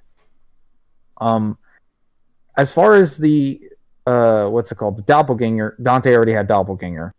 The only difference is that Virgil was given doppelganger. Yeah, but I'm not gonna say the reboot is the one that came up with it, because again, like, we don't know how DMC4 would have turned out if they'd given the proper budget and the ideas that they had to recycle or trash with the little resources that they had after 3's development finished. I've already stated Virgil had doppelgangers in 4, because you see the multiple Virgils in his attack, but whatever. I guess I'll just have the curve. Shit, she's up here. Oh boy. Yeah, there's not really too much to mention. Like, it's not a bad idea to pull from the reboot. Yeah, the reboot was it was a bad DMC game because of what it tried to do. But if you want to say it's a bad action game or something, it is the best developed Western action game. There is not another one that can touch it. Bayonetta gets curb stomped. God of War gets curb stomped. Darksiders gets curb stomped. Fucking Western fucking fighting game? Or well, okay, maybe Westerns. Darksiders and Darksiders and God of War. Bayonetta's not, because it's from Platinum. Yeah, no shit. Darksiders gets fucking curb stomped. Darksiders wasn't even good. But even if Bayonetta was a Western action game, it still get trashed by DMC. Like, it just doesn't have the same level of combo potential, the same variety, the same control. I would say even the base reboot version still beats it. The definitive edition just makes the same combos that exist in the reboot more consistent. Like, far more consistent. So, anything you want to add to that, Zim? No, I mean, I personally was always a fan of the reboot for the most part. I never really had a problem with it. I know a lot of people did, but I never had a problem with it. DMC5, you can argue, we don't know what they were going to do. Doesn't really matter. The reboot did it first, so very clearly the reboot would be considered the originator of that sort of deal. But that's not really a problem. Yeah. Because they only brought over the good ideas. Well, Except for, again, the brotherly motivation for why they're trying to kill each other at the end. Yeah, other than that, they brought over every single good idea. The training mode that came out of the reboot, they brought that over. They were like, you know what? We can do better. And they made a better one called Void Mode. And I spend most of my... When I play DMC5, I spend most of my time practicing in the Void. It is the best thing ever. It's like just having complete freedom to do what I want. Training mode in the reboot was bland, but hey, you know, at least I can do something. And no, okay, so I never used training mode in any of the DMC games. You know, I know, shocker. You know, who could have guessed? Scum. But yeah, no. So no, I don't think that there's inherently a problem if what they end up fucking doing is just using fucking Reboot Virgil for this shit. It's not really that big of a deal. You know, it's not going to cause any sort of problems with the situation or if they use the reboot ideas. So I will say though, again, outside the motivation, it's all good. Whether or not you're repaying to play the reboot again, very disingenuous. Stories are completely different. Nowhere near the same thing. You could argue the characters were better used in the reboot, but Cat just fucking stands in the corner, so I'm not going to go too far into that one. I'm gonna go use the restroom, so you can get started on level design for a little bit. Right. I'll be right back in like 30 seconds or so. Yep. And of course, Mangler leaves the one part he's probably better at than fucking talking about the lore. Well, all right, let's get fucking started. Now, we've talked a lot about what it's like experiencing the story and its characters. But what is it like to actually play through Devil May Cry 5? I've said before that the game is short, and we've already covered that the story is minimal. But where this affects the game the most is actually in the level design. Because the game wants certain things to happen at certain times, or for you to be playing specific characters for specific moments, the game suffers horribly from lack of consistency in tone and plot from level to level. Just when you start finding your groove with Nero, you're jumped over to V. And before you really start to dig into V, you're Nero again. And then you're V, you're Nero, you're V, Nero, V, Dante, Vero, Nero, Zero, V, Dante, Nero, Z, V, Dante, Gary V. I fucking found a dumpster. Now it's a month ago. Now it's 2 months ago. You're in the city. You're in the forest. You're in a harbor. You're underground. You're in the library. You're in a tree. You're in a tree. You're in a tree. You're in a tree. You're covered in I'm back. blood. You're in a tree. Now it's a month ago. Alright, so hang on. I'm just going through the entire section because I'm currently at 32, 34. Because a lot of his criticism was basically boiled down to the same thing, but I want to see if you'll explain it a bit further after he gets through his like little rant. Go. Yay, now you're V again. Just kidding. Now V's dead. He doesn't. He just keeps going on that spiel for another 10 seconds. Virgil. End credits fight. End credits fight. End credits fight. End credits fight. No, you're back in the tree. It sounds like I'm exaggerating, but playing DMC5 is literally like a much, much more boring version of that. Okay, so let's go and break this. Okay, so much more boring version of that. Okay, so let's break this down.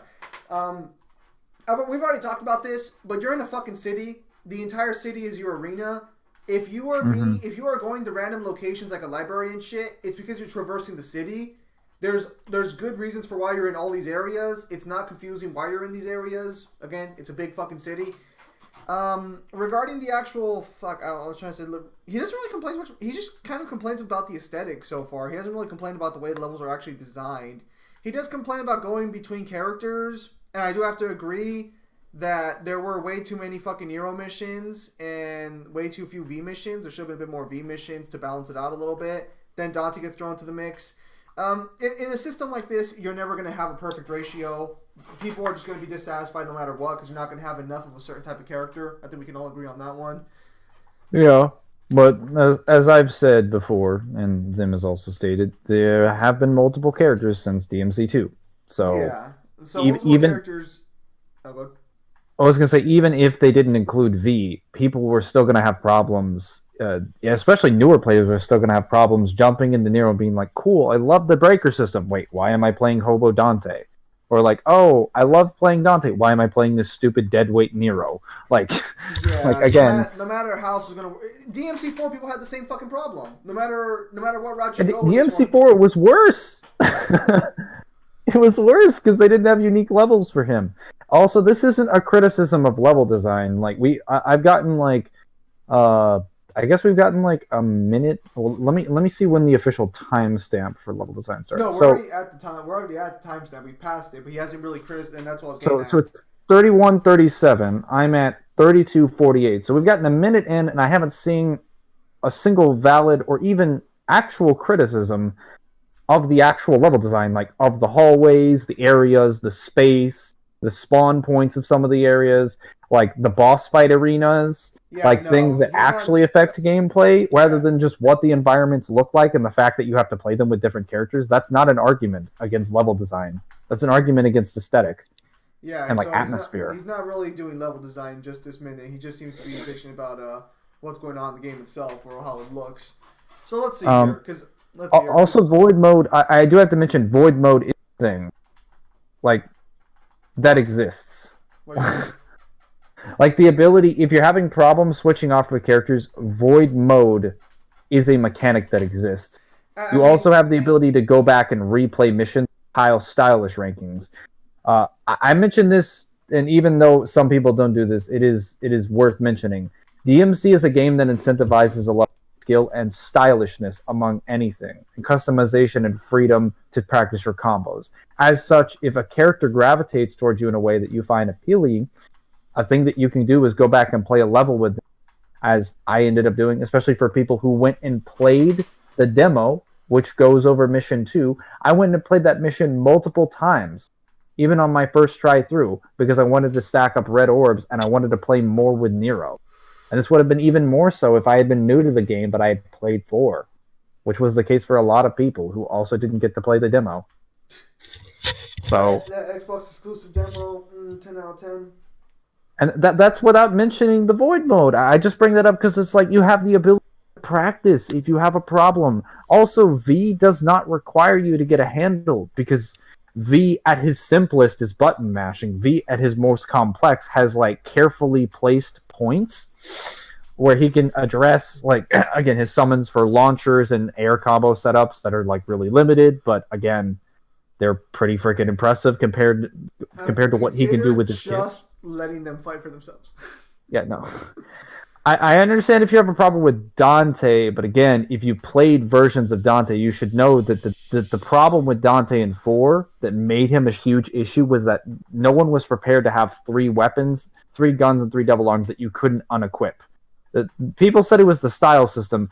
The style system wasn't an issue because so many of the styles were trash. They nerfed a lot of them into the ground. Then they rebuffed them again in 5, and then they made it so that you can customize your loadouts. Now you can play Dante with no weapons. You can literally go in there barehanded if you want to. You can go in there with just guns or just swords, or like 1 pistol and 1 devil arm. And that's how I ended up working up my muscle memory to play Dante. I started with like 2 out of 2, just like I did with DMC3, and I played it as if it was DMC3 with the style switcher. And then I just worked my way up until I was comfortable for 3. People can still do that. It's not as if the flow gets removed because you're switching to another person, because you can choose to practice when you want at your own pace. The game never pushes you any further than that, and if you have a problem, again, you can drop it to another difficulty. I think that, like, I mean, it would be a little disingenuous to say if you're playing it for the first time, you're not going to have... Well, no, it's not disingenuous, because these mechanics are put in there specifically to help the player. I mean, you're given all of these options and tools, and you're a fool for not using them. Okay, let me ask you a simple question then. You're playing the campaign for the first time. I like playing as V. Oh, now I'm playing as Nero. You really expect someone to leave the fucking campaign, go to the fucking void mode, which is it even active before you beat the game? I don't remember. Pretty sure it is. Someone in the comments. Even if it isn't, like, again... Well, if it isn't, your argument's completely dead. Well, no, because human mode is so easy to finish. So painfully easy to finish. Okay, so you're suggesting that someone just breeze through it on human mode, and if they want to play certain characters, go like play. I mean, the basic level design is designed in the basic enemy design for the levels are designed in such a way that they give you enemies you can practice on anyway. So I wouldn't even need void mode, because this is what people did in DMC4.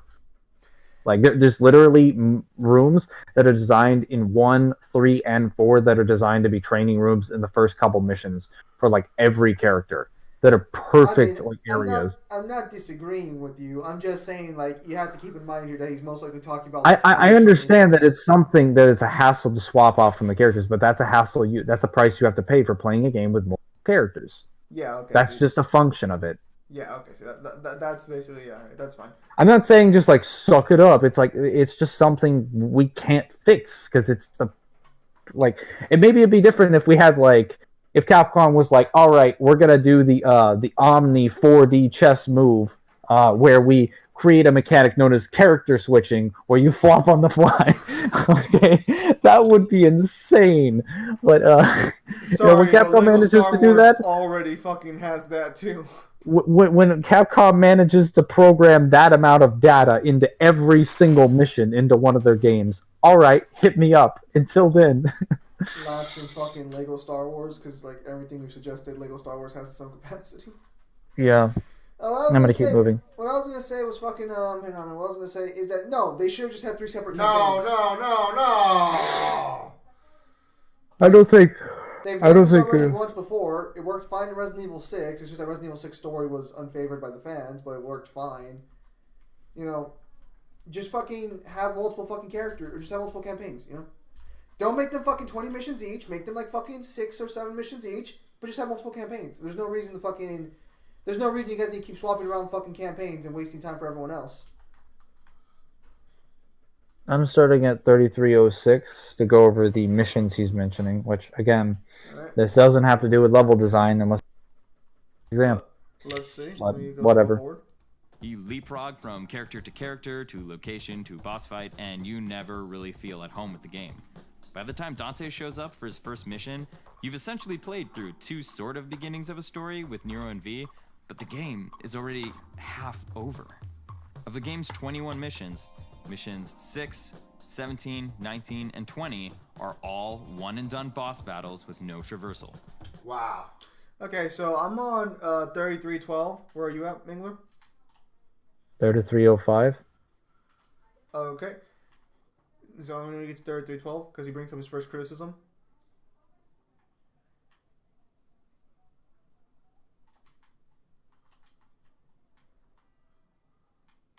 Did you already get to 3312? Yeah, sorry. I'm ready. Yeah, go ahead. Okay. So he's saying that fucking none of the single boss missions have traversal. None of the Virgil, Urizen. Now, Virgil and Urizen have no traversal. We can agree on that one. Sure. He brings up Gilgamesh as one with no traversal, and that's inherently fucking wrong. No. Gilgamesh's boss fight literally requires you to traverse. Like, you have to grim grab. Or grim grip? Yeah, there's a giant fucking ship in the middle of your ship too, so you have to fucking jump on top of your ship. You have to shoot the orbs on the side of his body to get up there, and if not that, you either have to purchase air hike extremely early in the game, or on repeated playthroughs, you have to use your triple jump and your air taunts to get up there, along with like Gerbera.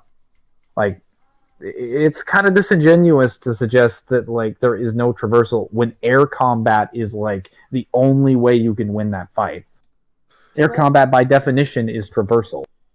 I was going to specify that there's a lot more that you have to jump around. There's a lot more things you have to move around, play around with. Because basically he's saying they're all flat open arenas, but Gilgamesh is not by a massive margin. I mean, Gilgamesh's entire back is an arena, and that is the boss fight, if you want to go there. As far as him being like, well, I don't like it because it's not my type of platforming, because he didn't mention that, but I know he's going to bring up platforming at some point. Just to get this out of the way now, when you mention it, because I will expand on it later, just as a brief disclaimer, platforming is not a thing that it needs to exist in DMC5. Or in any DMC game, for that matter. The only reason it does is because DMC wants to have air combat. And Capcom's like, well, if you can double jump, you know. That's platforming, yeah. Well, let's continue further here, but that is technically his first actual level criticism. Oh. As far as them being, open-ended boss fights, that's not a flaw of the game. DMC3 has like several areas that I can argue you can skip major portions of the missions or have extremely short scripted counters that the entire mission basically feels like a boss fight. Like DMC3 in Mission 2, that has a boss fight. You just kill a couple enemies, and then you're fighting the Hell Vanguard. He is registered as a boss in that boss fight. You fight Virgil at the very end of the game. Okay? DMC Mission 13, also another Virgil fight. You literally fight one scripted battle with the statues in the first room, and then you can skip everything after Wait, how the fuck do you basically a non-existent light puzzle, and then you just run. You can literally skip all the statues. I've done it so many times. You don't have to fight any of the statues after the first room. You can just skip through them. Yeah, but... you can skip all of them and just run to the Lair of Judgment. Like, I mean, but nonetheless, there is still technically traversal going on there. You're right. It's basically just a boss fight, like similar to Mission 19, where you fight Arkham, and then Mission 20 when you fight Virgil, which actually is a straight boss fight. But you clearly see what he's saying here. These are clearly just one straight to the boss fight, and that's it. That being said, though, this is a trope that happens in every single game. Every single game has missions like these. If he's criticizing that there's more here, I kind of disagree with that one, because I think 3 had almost as much, if not a little more. 2, I think, 3 had more. 3 had more boss fights overall, anyway, and those are just the examples I can think of. Now, to be fair, he is not including boss rushes with this setup, so I'm a little surprised by that one. Yeah, so for some, or maybe he will. Let's see, but he hasn't included in its 4 mission setup yet. Boss battles with no traversal. To make things worse, missions 19 and 20 are both against Virgil in the exact same area. Okay, he criticizes missions 19 and 20 for being against Virgil in the exact same area, but I don't really see how it's a problem inherently.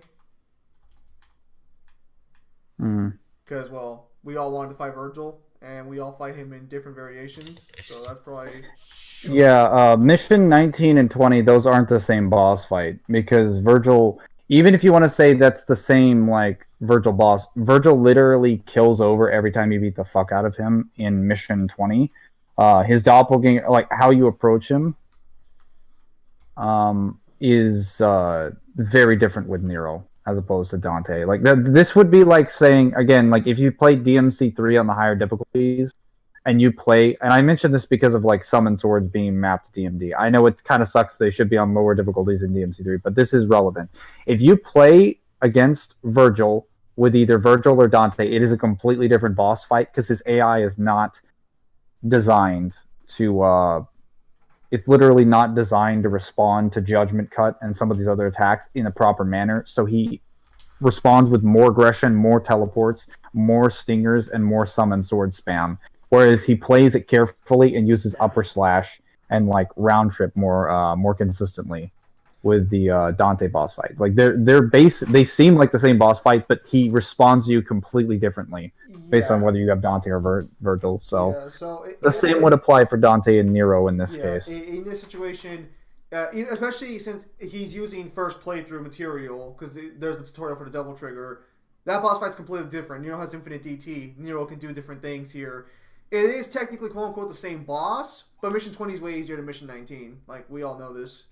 Especially on your first playthrough, it's super fucking easy. Yeah, no, you literally have him. Well, you have, like, regenerating, but yeah, basically infinite. Okay, so we have missions 14, 15, and 16. 15 and 16 all stall the story's progress within the same stretch of time. 3 missions repeat... All stall the story's progress. Missions 14, 15, and 16. He's technically not wrong. 14, 15, and 16 are your filler arc in your game. Yeah, I'll agree with that one. 14, not so much, but 15 and 16, yeah, those are your filler. No, wait, hang on. In 16, Dante kills Cerberus, right? Yes. What's 17 then? Urizen. 17 is Urizen? Yep. And then 18 is the summons. Yeah, okay, you're right. And then 15 is killing Maleficent. No. I mean, like, theoretically they're padding out, but they are kind of essential to the story. Then 4 missions to fight Urizen. The same Urizen boss battle with a 4th variation. Okay, no. Okay, see, and this is what I don't like. So he is comparing the fucking two... He is comparing the two fucking... He's comparing the two standing Urizen fights as the same boss fight for the 2 chair ones. But that's not how it works. Yeah, like, we went over this, like, chair Urizen isn't the same thing as standing Urizen. He uses his attacks differently, his hitboxes are different. And then Fruit Urizen's a completely different boss fight.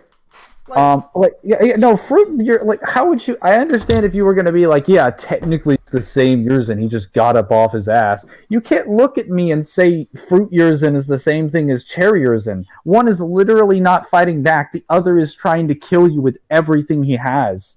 Not just the anatomy. He's literally beating your head in. And he also is using completely new attacks he's never used before, like the pink summon swords. He's using like that giant limit break attack where he just like where he turns the entire area into red spikes, or when he goes into that enrage thing, or when he teleports around, or when he uses all the boss attacks on crack, or when he blows up the area. Like, so I don't know. The arena is also completely different in every fight, even though it's similar in the first two ones. Based on the camera angles being different, because the shot is pulled from behind Dante's back, like way further in the first one, right? And it's not pulled the same way. It's pulled from the normal like boss view camera angle. The reason why hang on a minute. And the reason why that's so weird is because Urizen is the only one that has that camera angle for his sitting boss fight. Like when you look at him, he's standing in the very back and you have to face him from there. It only starts to feel a little bit normal when you get close to him. So for most of the boss fight, he's a completely unique camera angle. Whereas in 2 and 3, he has the normal boss camera angle. And it's just built to frame with the size of his boss because it fits him with the behind the shoulder camera and in the boss view. The main problem here is that 2 of these boss fights are very clearly different from the other 2, and he's counting them all as the same boss fight, or the same boss fight. And again, yes, you are technically fighting Urizen, but all these encounters, well, except for the chair ones, they're all unique. And I've heard people say that chair Urizen against Dante is harder than chair Urizen against Nero, because apparently there's more attacks against Dante, but I could be wrong there. I mean, it isn't because Dante can actually finish the fight. Nero cannot go. On some lower difficulty, like as soon as Nero dies, the fight's over. Like he gets booted out of the sequence. Dante doesn't. Dante can get back up and pay as many red orbs once. He also has Sin DT, which is more overpowered than any of the break ages that Nero has. Oh, I'm referring to when they're fighting chair Urizen, not fucking standing Urizen. Oh, chair Urizen? Well, because I've heard some people say that when you're playing as Dante, chair Urizen is more aggressive and has more moves, but I've never really seen that. So chair Urizen's a little. I would say he's easier with Nero from a practical standpoint because Nero. This is as far as like new game. As far as base game playthroughs, Dante would obviously be better because Dante has like more of an arsenal. But Dante, what's it called? New game playthroughs, Nero is much stronger because he's got DT now.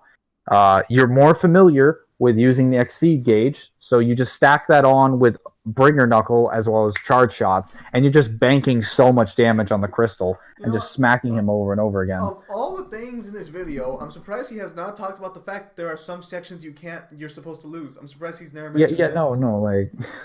Alright, hang on, let's continue. Mission 17, Mission 14 is a boss rush, and only 8 missions in total take place in new environments, some of which we never see in the game again. Okay, so he says only 8 unique environments in the game. I really wish he would list those because... Yeah, no, I'm not going to be able to... Yeah, so we're going to continue forward. What that means... We'll just ignore it. The rest of the game's 13 missions are recycled bits of... Also, for only 15 hours of gameplay tops, what difficulty is this map to TT review? Because, like... Again, some people play on human mode. I played on Devil Hunter because, again, I played on DMDs and Sons of Sparta. So Devil Hunter is nothing to me, no matter what game it's on. But I'm not everyone. Like, okay, like some people play the game on human mode. Like some people on human mode might not take as long as some other people. Okay, some people play on Son of Sparta and Gold Orb through every fight, or some people don't and they want to learn every fight. Why do I feel personally attacked? Like what? No, okay. So where are you at in the video? I'm at 3347. Okay, so you're just a little farther than me. What I was going to say is he says there are 13 recycled levels. Again, I really wish he would have listed the levels. Yeah, unless we can't do anything. He doesn't... I might look into this one myself later just to see what he's talking about. Yeah. Unique ones. maybe 15 hours of gameplay tops. Okay, yeah, so 15 hours of gameplay.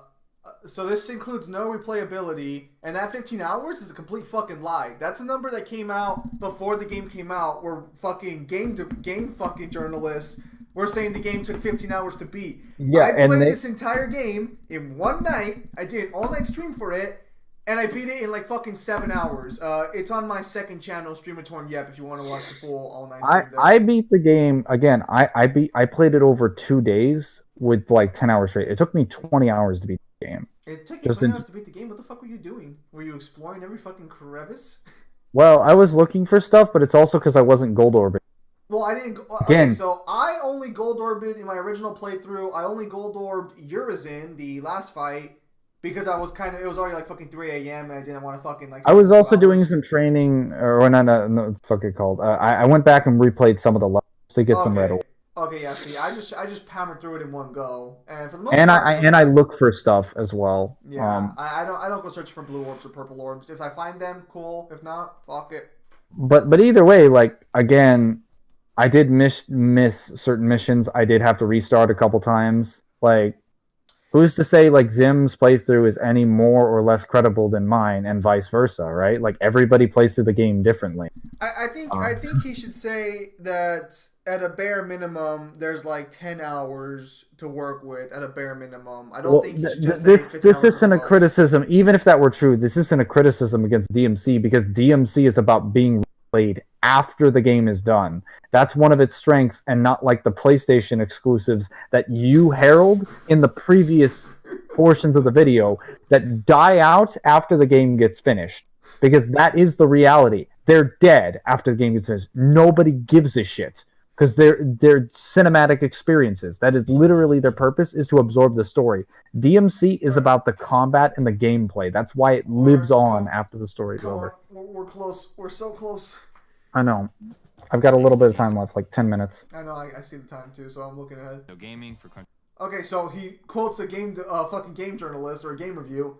DMC5 only gives us 8 complete levels, with the remaining 13 being recycled parts of prior locations.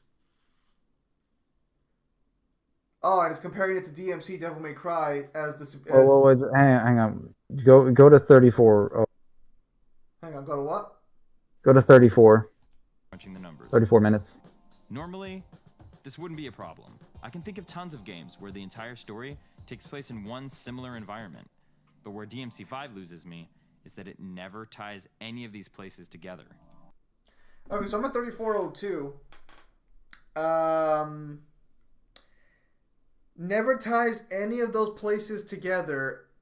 Again, like, you understand the entire city is in danger, right? Did you expect them to just walk down fucking Boulevard Avenue and get to... V explained the first 6 missions are literally and Nero cutting off the blood supply of the Qliphoth. No, there are reasons for this. We've already touched on the reasons. This guy just very clearly... Well, the first 6 missions are that. The next 2 missions is Nero going on his own to fight Europe. Then the next one after that is after V finishes fighting the Garian Knight, is that he has to go recover Dante, and that takes up to missions 9 and 10. He goes for the Sparta sword, and... Well, yeah, but he goes after him, and then in the process, he loses him and finds the Sparta sword, because he's tracking it, and then he's like, oh, hey, there's Dante as well. Look at that, I found the jackpot. And then Dante recollects what happens. Dante then tries to make his way to his house, and takes several missions to do that, and then meets up back at where they are, and then they all meet up in the midst of the Qliphoth, and they're like, all right, we got to split up to cover more ground so that we can get to Urizen. And then they immediately have the co-op mission where they're all together. Yeah, and then the stupid thing is that the stupid thing in some of the level design comes down to at the end of 3 Warriors, where they reunite, and after they split up, and then the wall, like the floor, just collapses under them and sends them into 3 different sections. That was pretty stupid. That didn't make any sense. The mission placements were very clearly wrong there. But everything outside of that was perfectly fine and completely legitimate as to why they got there.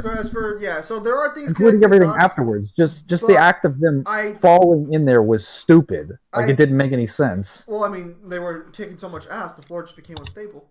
But no, I think what he's trying to say here is that the locations themselves need to be significantly connected to some capacity.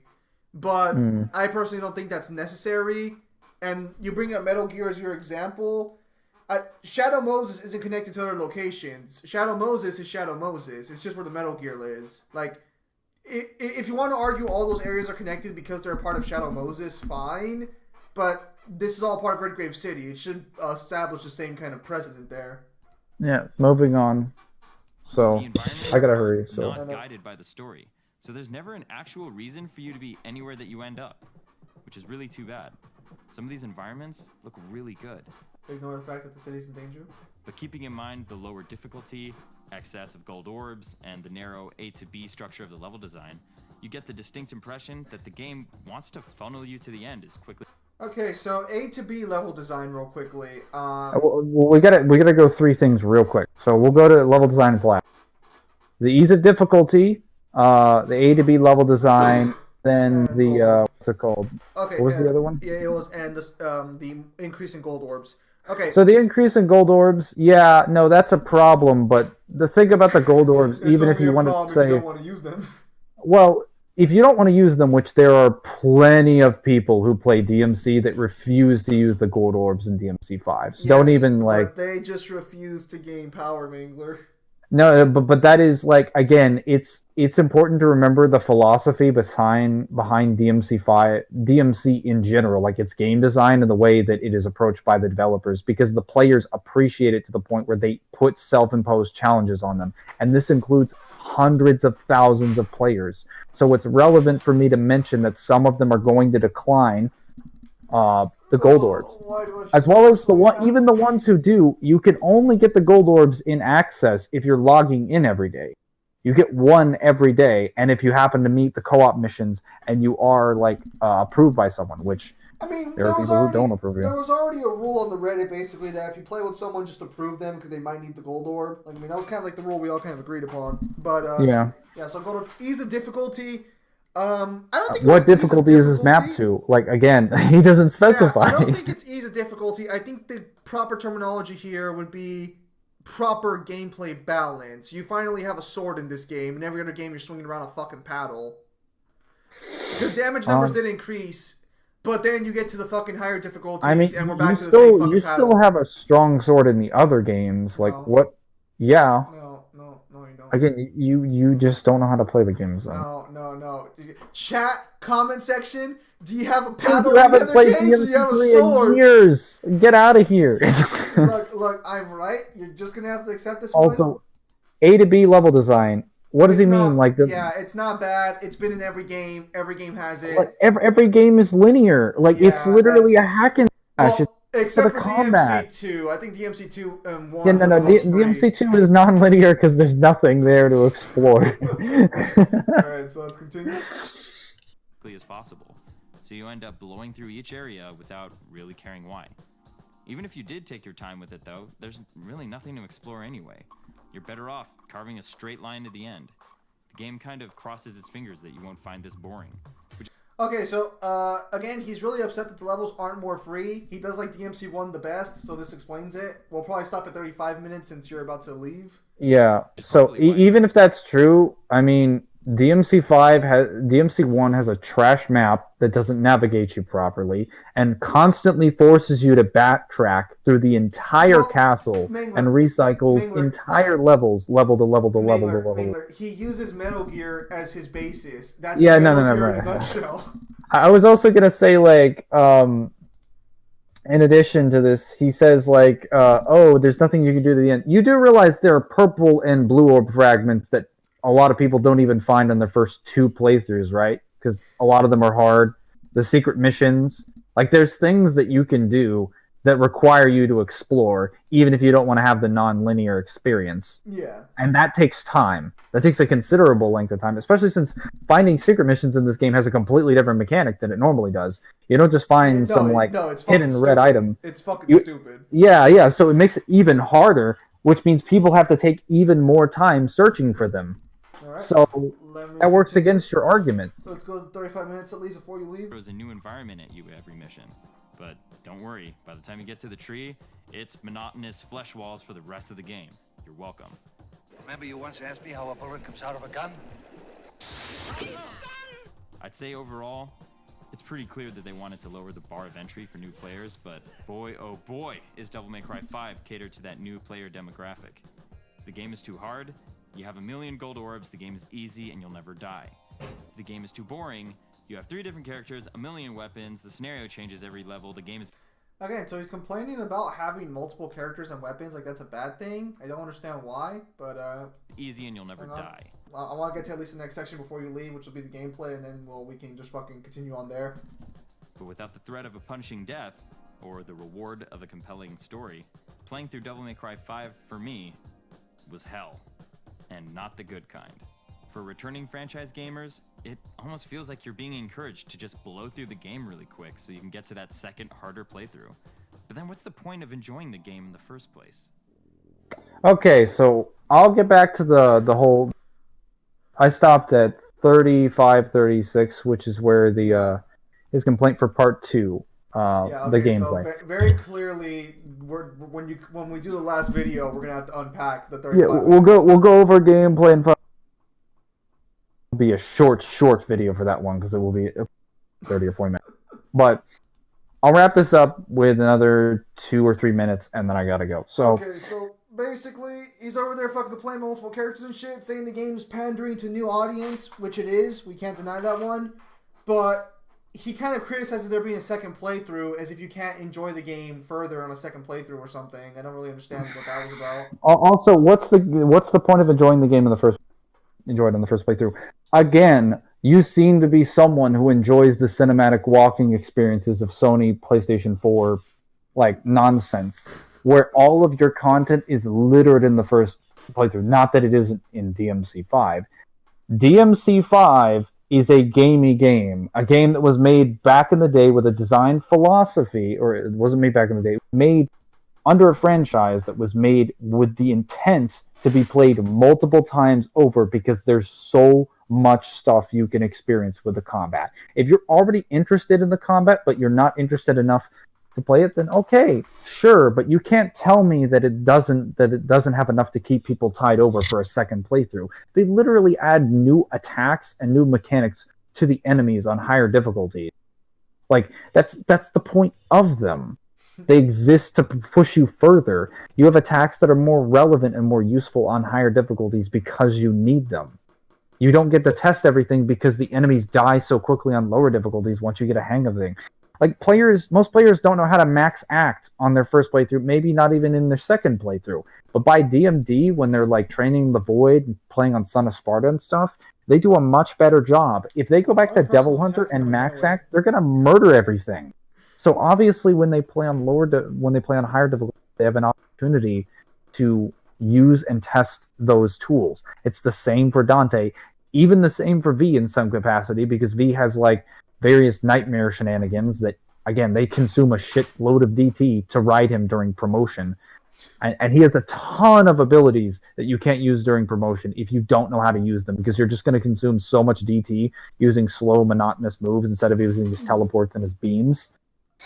Along with the mechanic that's not really given too much explanation, the ability to infuse DT into all your summons and make them auto attack. Like, a lot of players that play V,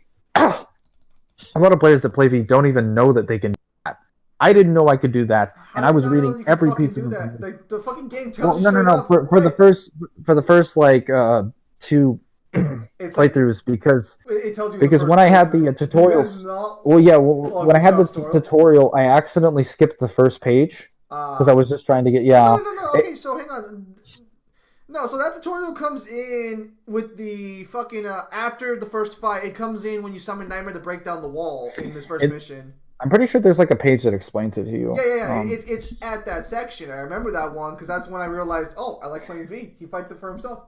Yeah, and I was just like, I skipped it, and I was like, well, I gotta go through it. I'm like, oh, wait, no, damn it. Well, okay, I'll do it later. That was my idea. Alright, so because Mangler's gotta go, I'm gonna go ahead and end the video here. Cause Wait, I have one more thing. Okay, it was regarding the Beowulf thing. Well, be quick about it. You're on time limit here, not me. It was a little bit further back. So look. So 35:15, without the threat of a punishing death, And of course, the video's lagging. Of course. Okay, so without the threat of punishing death, it like here. Let me see if I can find that section real quickly.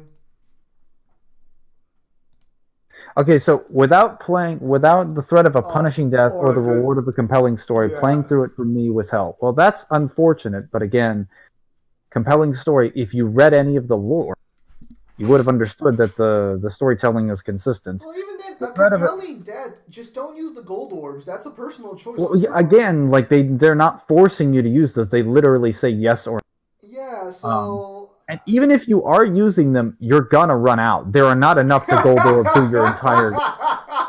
No, Zim. Running out. Fucking listen.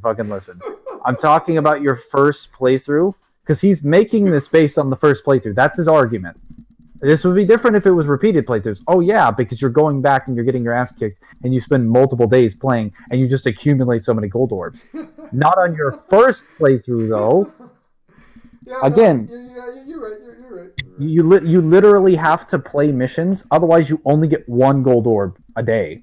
So assuming a person doesn't log on like a day in like 10 hours in one day, they've got one gold orb and whatever one or two they find in the field. Because unless you're gonna buy them in the shop, which instead of spending money on your fucking abilities, which some people do. If you can resurrect from the dead, Mangler. Yeah, I mean, if you resurrect trash, it's still trash. Like, if you don't have the ability to... That's anyway, not how it works. Well, it's not like you can take the gold orbs back like you can in DMC3 by restarting the mission. That's the facts. Dem's the facts. So yeah, no. So next time we'll finally finish off the video. We'll finish it off at the 35-minute mark. We'll probably revisit a bit more post 35 because he says some things there. We just I have to go. So thank you guys all. Thank you guys for your time as always. Have a nice day. I'll see you guys on next stream or video. And yeah.